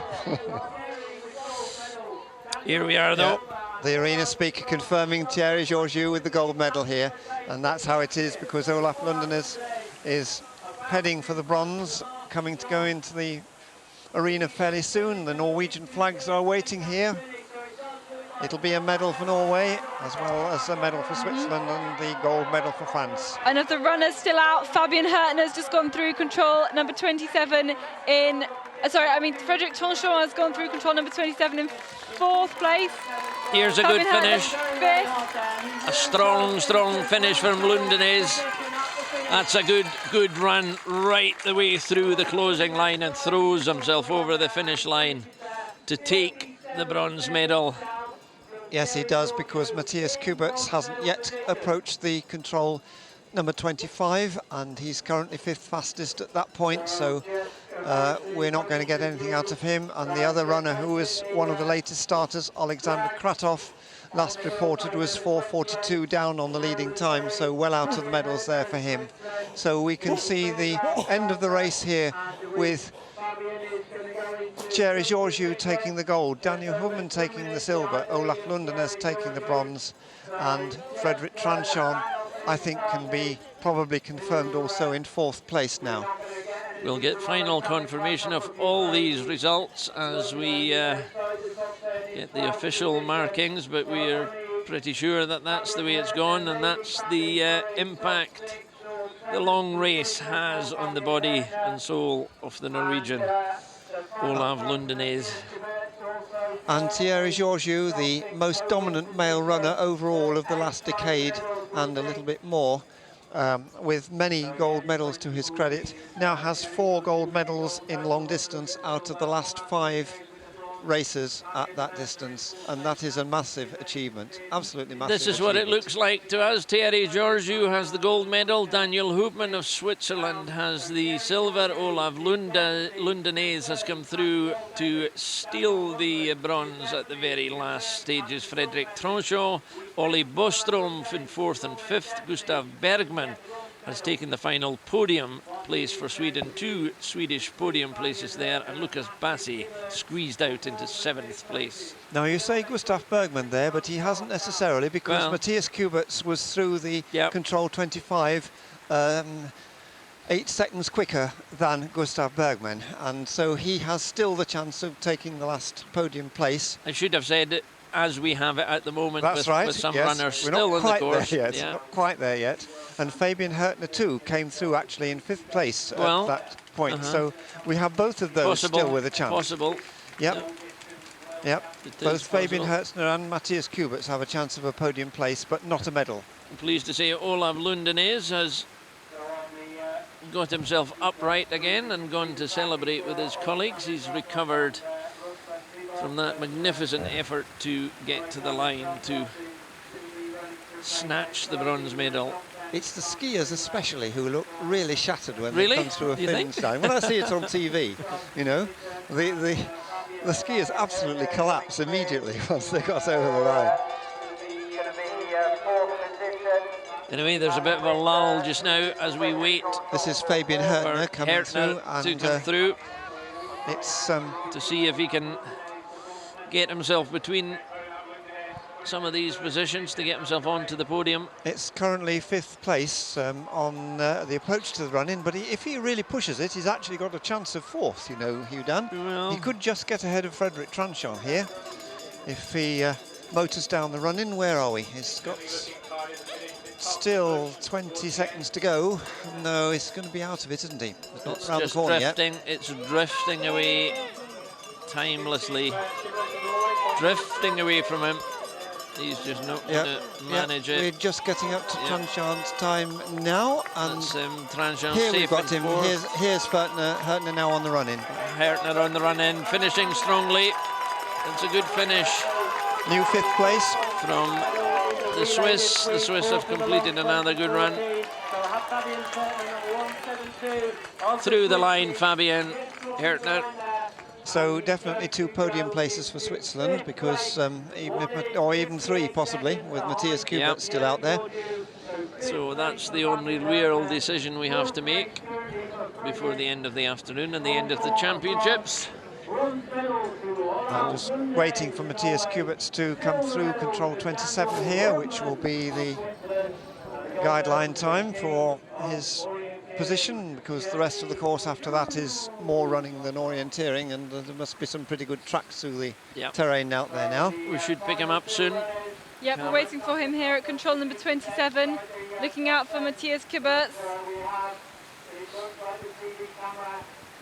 Just waiting by the burn. The water still pounding down. We've been blessed with the weather. We managed to get through the race largely without any serious impediment which would have delayed or disrupted the runners. So here we've got Matthias Kubert, I think, just coming into sight, and it's just after Hertner's time. 7 seconds after at this moment as he comes down and across towards the control. And there in the background also is Alexander Kratov of Ukraine, I think. We can see just flitted through the picture, but it's a more direct route here being taken by Kubert down to the control. He's spiked it accurately. And 2:27, 2:28, so very, very close to Boström's time here. Ola Boström between Kubert's. It's only 7 seconds between them, so it could be that Kubert's could just sneak a podium place here. He'll have no indication of that himself, just how close he is, but it's a case of push, push, push. Just possibly Alexander Kratov with him there, just ahead of him. Kratov here might get in his way as they come through this tricky burn area. Only physically though, because he started 3 minutes before Kubert's. Slipping slightly on the top as they emerge into the afternoon light. It's not sunlight, it's just good light at the moment. Plenty blue sky around, 1 or 2 dark clouds, but no threat of rain at the moment. It's still chilly, but the runners enjoying the cooler ambience of the Highland Hills, because this is the stretch that will decide whether he gets to the podium or not. No change in the medal position despite anything happening here. He's got to grow wings rather quickly to achieve that. It's just not going to happen. They're matching each other stride for stride at the moment. So we got no radio times from these particular points that we're seeing them come through here, but Matthias Kubert's going quite well there, but we've seen stronger runners, I would say, across the terrain there. Yep. He's pretty tired, I think, both of them are. They're pulling each other along a little bit, but they're a little bit off the pace slightly, I would say. And of course, it's not just today's race. I mean, the whole week's racing, and Kubert's had a lot to do. Yes, some of these runners have run in nearly all the competitions, and of course they like to do so from one point of view, but it is strength sapping, and it's not surprising to me that Some of them are pretty bashed. They have a very good athletes' party tonight in town in Inverness lined up, and that'll be good. The IOF people had their big banquet last night, and that was their night, and the athletes had their night tonight. There has been no commentators' banquet and no commentators' party. No commentators anything apart from hard work and enjoyment. Well, we've been preparing a highlights program of 90 minutes for transmission in the United States for Universal Sports in a few days' time, and we'll be doing the last little bit of that this evening once we've got the race completely out of the way and they've done a bit of editing. But it's good that for the third year in succession there's been transmission to the United States, and if there is anybody in the States listening, then do look out on the Universal Sports schedules to see when it's being transmitted, because we can't actually tell you that. Well, that's where we will be tonight. Apart from the party, we will not make the party. We didn't make the banquet either. We could always gate crash it, you know. Or try to. Don't think so. Anyway, we're waiting for the runners to skip the fence. First part of it's done, and down they come. Ooh, pretty good technique there. Stylish, yes. Oh, I like it. Yes. Not like Yannick Michaels, anyway, in the sprint. Yeah, that's the way to do it. But Kratov is the stronger running here, just at the last stages. And, Kratov had the better fence technique as well. Yeah. Yes. Kibert's kind of did a complete circle after coming off of that one. Well, he's gaining ground here. Kibert's, he's beginning to chase. Yes, he was 6 seconds outside Hurtner's time at the last point. We'll just come now, and at control 30, 2:36. He's in fact 12 seconds quicker than Oliver Ström. Well, it looks like being in 6th place here for Kibert's. I'm with Kibert's here, because I think Kibert's has enough. If he can deal with the map quickly, he might just have enough, because I think he's timed it pretty well. I think the arena speaker will have told him too. Yeah. He's been listening. That's his Chance of a Let's podium see place. If he can. He's pulling up on Kratov a bit as a result of that. He's done it all the way down from the fence, despite his acrobatics on the fence. I think that he's just not quite attached himself to him yet. As they come up to the final mark, both of them successfully negotiate that. And let's see who has the legs on the finishing straight. Is it Kibert? Is it Kratov in the yellow? Kibert's in the red. Kibert's comes strongly. Kibert's is going to take him. Kibert's is going to take him in the final 100 metres. He has overtaken him. No, he hasn't. No, he hasn't. Head to head. Shoulder to shoulder, I think the Ukrainian has it. I think they're going to be given the same time there, but the important thing is Kubitz has got 6th place, and he's the final podium place. So this means 3 Swiss on the podium out of the top 6, and 2 French and 1 Norwegian. And both the Swedes, Oliver Ström and Gustav Bergman, have been pushed into 7th and 8th place, so no podium position for Sweden. And 9th place, Lucas Basset of France, so that's 3 French in the top 9. And then Hans Gunnar Omdale of Norway takes 10th. Alexander Kratov, who just came in, takes 11th place for Ukraine, followed by Ruslan Glibov of the same country, immediately behind him. And then we go forward from there with Magda Daly, Hector Haynes, who is the best British runner, in 13th place. 16th place. Then Morten Boström, Guillermo Kirschbaumer, Jan Sedevy and Graham Gristwood. And here we can see some of the tracking of some of the leading runners coming through the earlier parts of the course here. Some of the runners we've not seen before, in fact, and they're tracking quite a lot of different routes through the terrain between 3 and 4. A mistake by Boström, Morten Boström of Finland, that we mentioned earlier on, and also Kubat did one, and Svetkov, whoa, where's he going? Way out, way out. He's completely lost it. We've lost also the tracking from him now. Kubert's having a pretty clean run though through that little lot, and also Tua Lassen behind him. And here we've got the closing sequence coming up. You done with Olaf Lundenes, the bronze medalist. Well, this is the way the medals were sorted, because it was not a done deal until the very finish and the very closing stages of the dramatic events of the final day of the 2015 World Championship. There were some stunning finishes, some pretty basic errors, some mistakes which cost people medals, entirely as you would expect.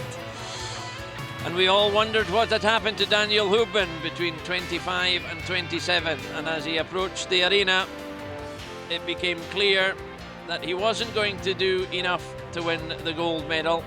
But he did finish in silver medal position to complete a good week for him and a good week for the Swiss team. But it was an equally good week for the French team in many ways, but a spectacularly good day and a good race for the champion of champions in the long distance event, Thierry Georgiou. 3 of the last 4 championships have gone to France, and this man, now it is 4 of the last 5 of the long distance races have gone to the legend that is Thierry Georgiou of France. Confirmation of the final result then. Thierry Georgiou, Daniel Hubman, Olive Lunden is in the medal positions, Frédéric Tranchon in 4th place, Hertner in 5th for Switzerland, Kibberts for Switzerland in 6th, Ollie Bostrom 7, Gustav Bergman for Sweden, 2 places there for them, Lucas Basset for France, and Hans-Gunnar Omdahl bringing up the top 10. Further down, Magni Daly, Hector Haynes, the best of the British finishers, just in front of Graham Gristwood and Fredrik Porta of Finland and Kowalski of Poland, completing the top 20. Further down, Alistair MacLeod of Great Britain, Nicholas Simon of Ireland at 29, and Polak of Poland in 30.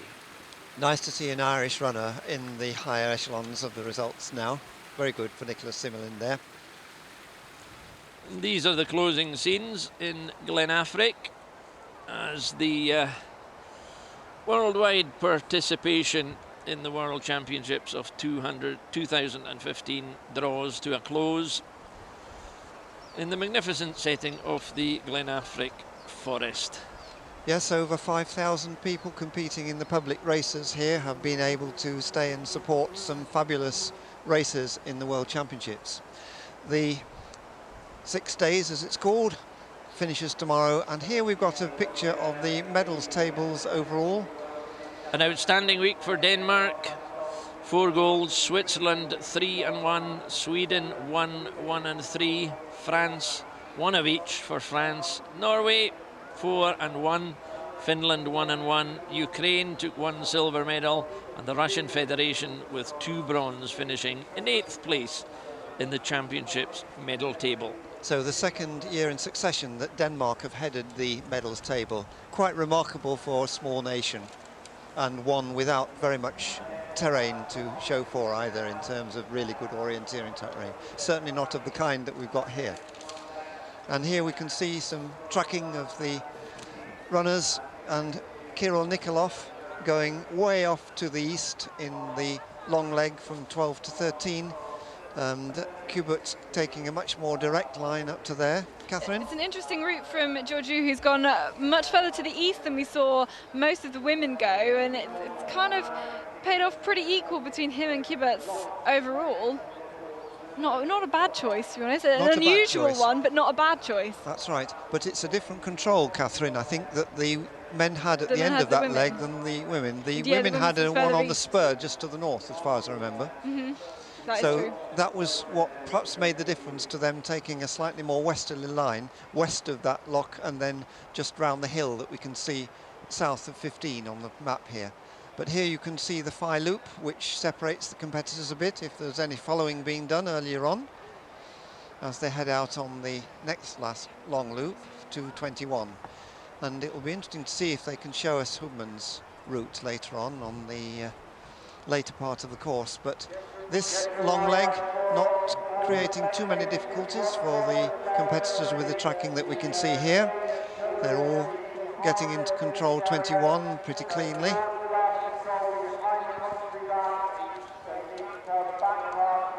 Glebov coming there directly in, Nikolov hesitating a little bit, and then a mistake there, I think from Kuberts it was, at this very last bit, but we'll see what comes.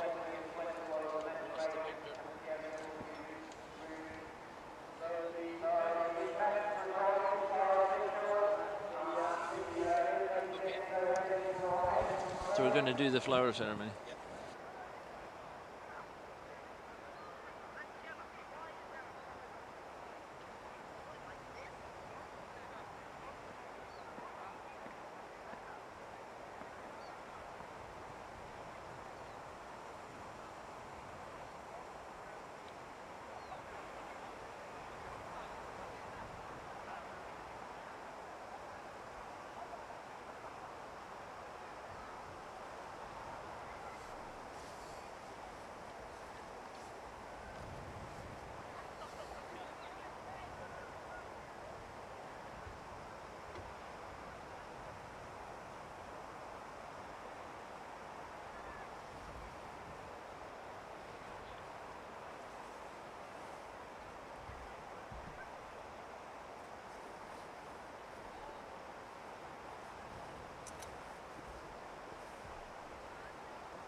Ja, jag väntar på att de...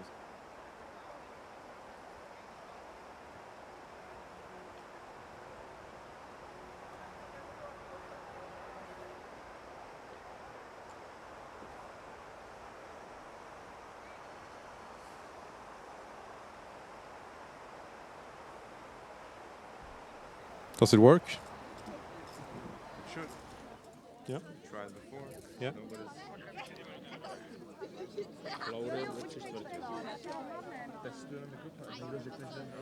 A ten mikrofon funguje, jo? Slyšíš ho? Jestli slyšíš. Jo, to slyšíme.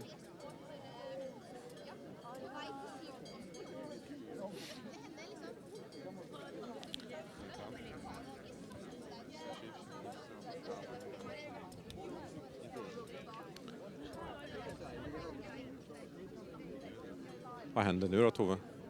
Alltså efter Skottland? Jag ska hem och träna. Ja. Men ändå köra lugnt med foten eller? Ja, jag får väl köra alternativt tills foten är bra. Mm. Men är det att börja ladda liksom in mot SM-tävlingarna eller som? Träna. Ja. Det är ju som vanligt. Det är det du gör. Ja. Mm.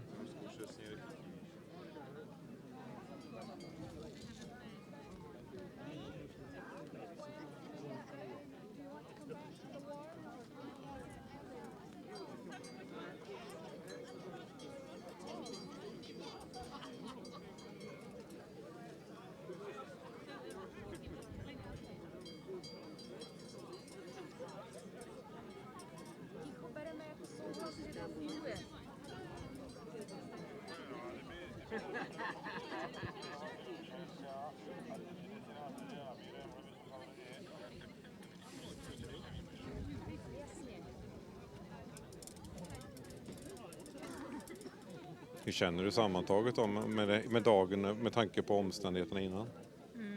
Ja, det var jättekul att springa, det var det verkligen. Ja. Men... There's no signal. We should wait 1 minute. Okay, 1 minute, yeah. Okay, I have no coverage. Yeah, No. Nobody does. You would already know.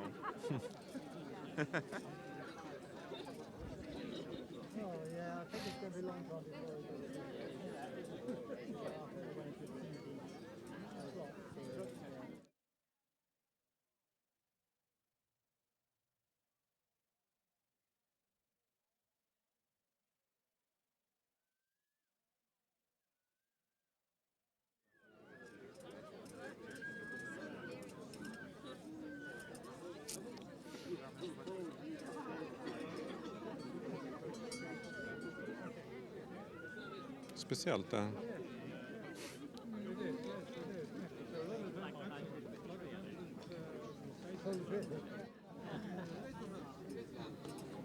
Ja, bra, nu kommer Olle också. Harrington has got a little orienteering kite. Medium size. 30 seconds. 30? 30, yeah.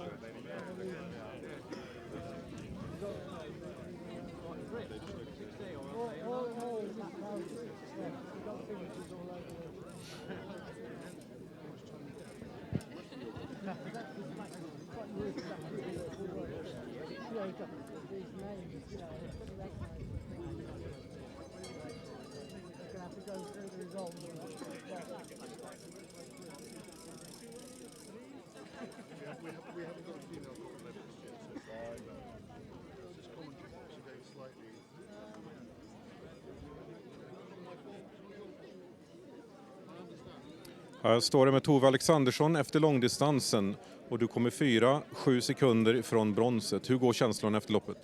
Det var jättekul att få springa verkligen. Det var fantastiskt rolig terräng, framförallt i början. Jag sprang också väldigt bra i början, sen sprang jag sämre andra halvan av banan så jag är inte jättenöjd med loppet, men det var som sagt väldigt kul att få springa ett lopp på VM i alla fall. Ja, din uppladdning har varit minst sagt speciell då med tanke på fotskadan. Hur kändes det under loppet med fot och sånt? I foten kände jag ingenting när jag sprang så det var väldigt skönt. Sen var väl kanske inte den fysiska formen helt på topp, men det var ändå helt okej. Okej, och känslan för skogen och så? Du har inte sprungit ut i skogen på länge? Nej, det var egentligen inget problem. Jag har ju tränat väldigt mycket i skogen innan, så även om jag inte har sprungit i den på 2,5 veckor nu så tyckte jag inte det var något problem. Ja, med tanke på förutsättningarna, hur värderar du den här fjärdeplatsen då? Nej, det har jag inte funderat på hur jag ska värdera, utan jag tyckte det var väldigt kul att få springa och sen gjorde jag väl kanske inget jättebra lopp som jag kanske hade önskat, men det var som sagt kul att få starta på ett lopp i alla fall. Du är tillbaka nu och bara kort, vad är det som väntar framöver för Tove Alexandersson? Nej, nu är det en lite lugnare period. Jag ska hem och träna. Träna på. Tack så mycket. Ja, tack. Ja, då tar vi nästa. Olle.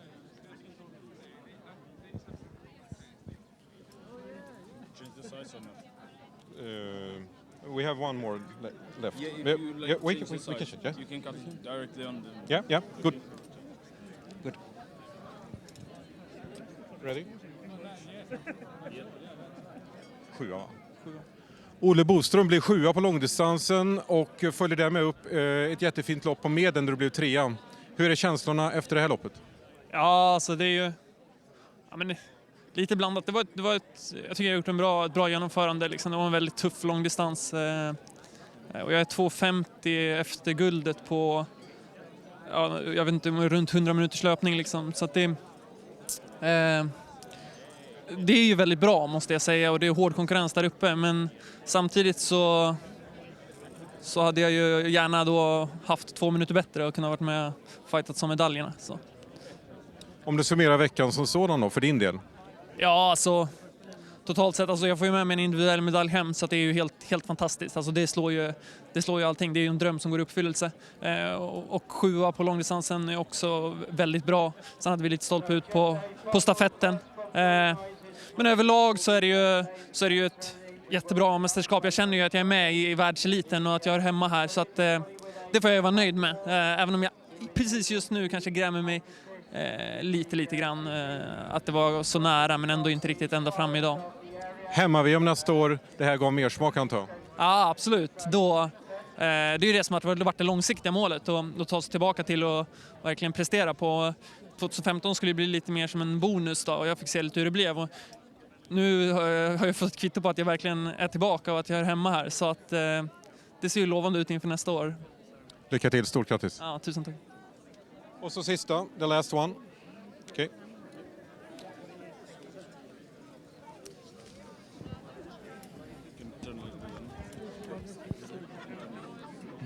Turn on him. Are you ready? Yes, I am. Håkan Karlsson, vad säger du först om vi tar den här långdistansen? Ja, men det var en tuff långdistans precis som vi hade förväntat oss. Killarna gör en jättebra insats, alla 3. Tjejerna kan lite bättre. VM i stort. Du hade ett medaljmål när du kom hit på 6 medaljer, 2 guld. Det var infriat före långdistansen. Hur vill du summera den här veckan? Det var en jättebra vecka. Vi måste ju vara helt otroligt nöjda med VM. Vi får 4 egentligen ganska tunga återbud på William Lind, Fredrik Johansson, Tove Alexandersson och Lena Eliasson på lite olika sätt och olika distanser.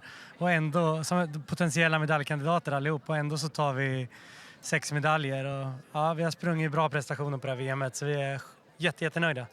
jättenöjda och ändå finns ett stort sparkapital. Och nästa år är det hemma-VM. Ja, hur går tankarna nu kring det? Ja, men det brukar vara så att på planet hem från ett VM så börjar tankarna gå igång på nästa. Så att VM på hemmaplan blir något helt fantastiskt att få vara med om. Så jag ser jättemycket fram emot det. Stort tack, lycka till i framtiden. Tack så mycket. Okej. That's all. That's all? That's it. Okay. Yeah, you're fine. Thank you.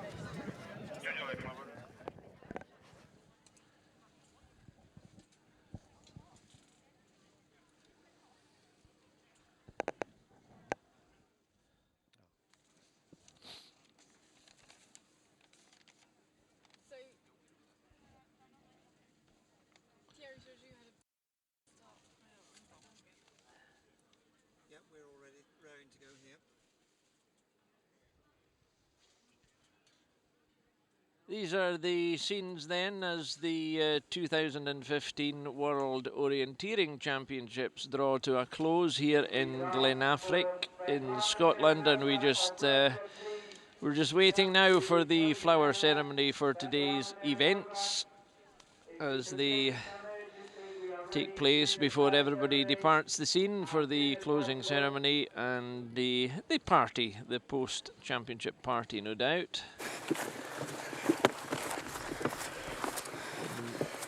This is an example of what we saw earlier today, Clive. As the weather conditions, it started well. We had a sticky patch, but we had some great sport in the morning as the women set the scene for the afternoon's events. We certainly did, yes, and it was very, very hard going for them in many, many areas, in many respects. This is Svetlana Mironova, the champion from last year, finishing her race and looking very, very tired after her 75-minute run through the terrain.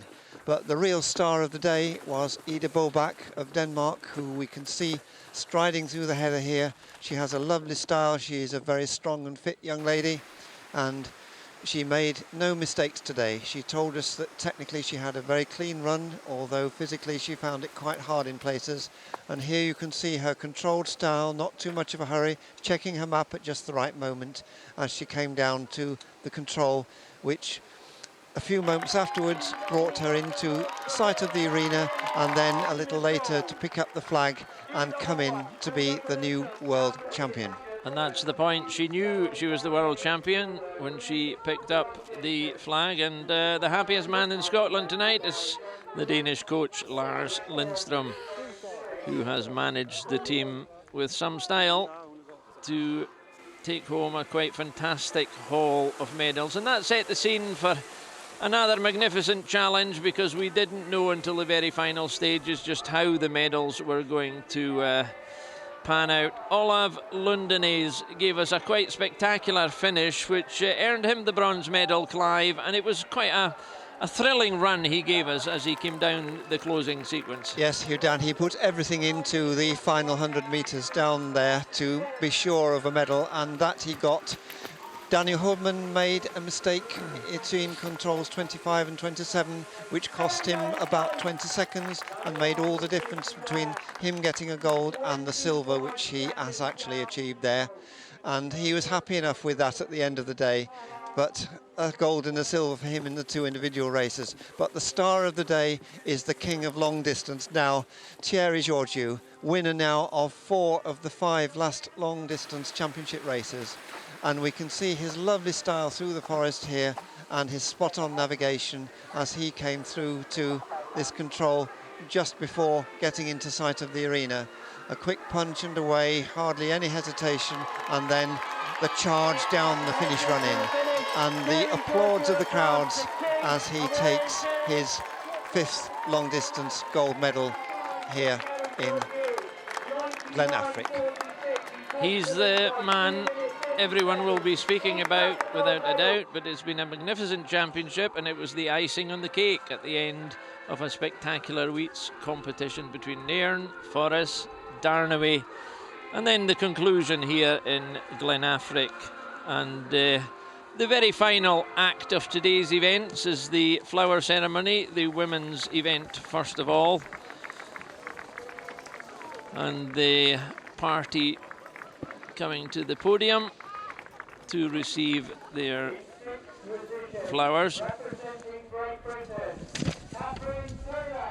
Kat Taylor took 6th place with a very strong run, and deservedly so, ensuring that Britain had a place in the podium on the final day. In 5th position, representing the Russian Federation, Natalia Vinogradova. Natalia Vinogradova of Russia took the 5th place, and the Russians had a good week. They featured prominently in most of the races. Representing Sweden, Tove Alexandersson. We had waited a long time to see if Tove Alexandersson would run, and she did. Always a pleasure to see her, and she managed to complete the course. Last year's winning champion, Svetlana Mironova, was the bronze medalist. In 2nd, representing Norway, Mari Fasting. Mari Fasting came through with a very strong run towards the end of the race and received the silver medal for her efforts, but there was only one winner. Ida Bobach of Denmark took the women's long distance championship with a quite superlative run, in which she commanded the whole race from start to finish, and controlled it and won it with some style, and completed a wonderful week for the Danish team. A week which marked them out as a very special group and a very significant set of talents which will, Clive, probably dominate this sport for a long time to come. I think so, yes. It looks as though they're a team who are here and here to stay for some while. They're all quite young, and Ida Bobach is typical of the spirit of the team, the Danish culture that they've set up there. They are very much a team. It all started early in the championship. It became evident that the planning had been good, but the execution was even more thorough and spectacular, completing the week with this quite magnificent achievement by Ida Bobach, and all the gold medals they were taking home with them. Their reward for all their hard work. Tove Alexandersson very unlucky to suffer an injury earlier in the week. She was the absolute forerunner in the World Cup races earlier in the season and was leading the World Cup standings before the championships, had this very unfortunate injury and has yet now still again to win a gold medal. It wasn't to be. Alexandersson was also winning at the first parts of this course, but seemed to have dropped down after a bit of mistakes earlier on. But here are the men. The men's flower ceremony. And there was just a point at the end of the race where we wondered whether Georgiou had done enough, actually. However, some things are destined to be.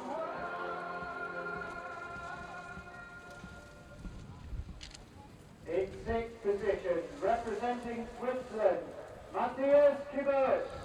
Matthias Kibberts had a good championship in the relay, particularly in Darnaway. He had a good strong run, and he ended in 6th position on the podium today. Representing Switzerland, Fabian Hörtner. His compatriot Fabian Hörtner was 5th, 2 places on the podium for the Swiss there at the tail end of it.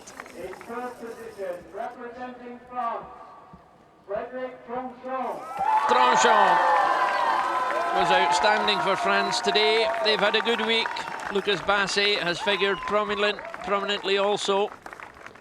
In 3rd, representing Norway, Olaf Lundedal. He took a long time to get there, but when he got there, he gave us an outstanding finish, and Olav Lundenes of Norway takes the bronze medal position. Representing Switzerland, Daniel Hubmann. It wasn't quite to be for Daniel Hubmann, who was one of the stars of this week, clearly. Whatever went wrong in one position has probably cost him the chance to challenge this man. Representing France, Thierry Georgiou. The gold medal goes to Thierry Georgiou of France, who has won 4 of the last long-distance championship races, and was a very fitting championship at the end of this 2015 competition here in Glen Affric. A very fitting winner of the final competition in the championship. Their confirmation: Thierry Georgiou, Daniel Hubman, Olav Lundenes are the championship medal winners. Well, it's been 16 years since the championship was in Scotland. We hope it's not as long before the championship and Scotland are reunited again. We hope you have enjoyed the IOF Live Centre coverage of the World Championships in 2015 from Scotland, from Clive Allen, myself, Hugh Dan McLennan, and from Catherine Bett. Goodbye for now. Goodbye. Goodbye. Olav.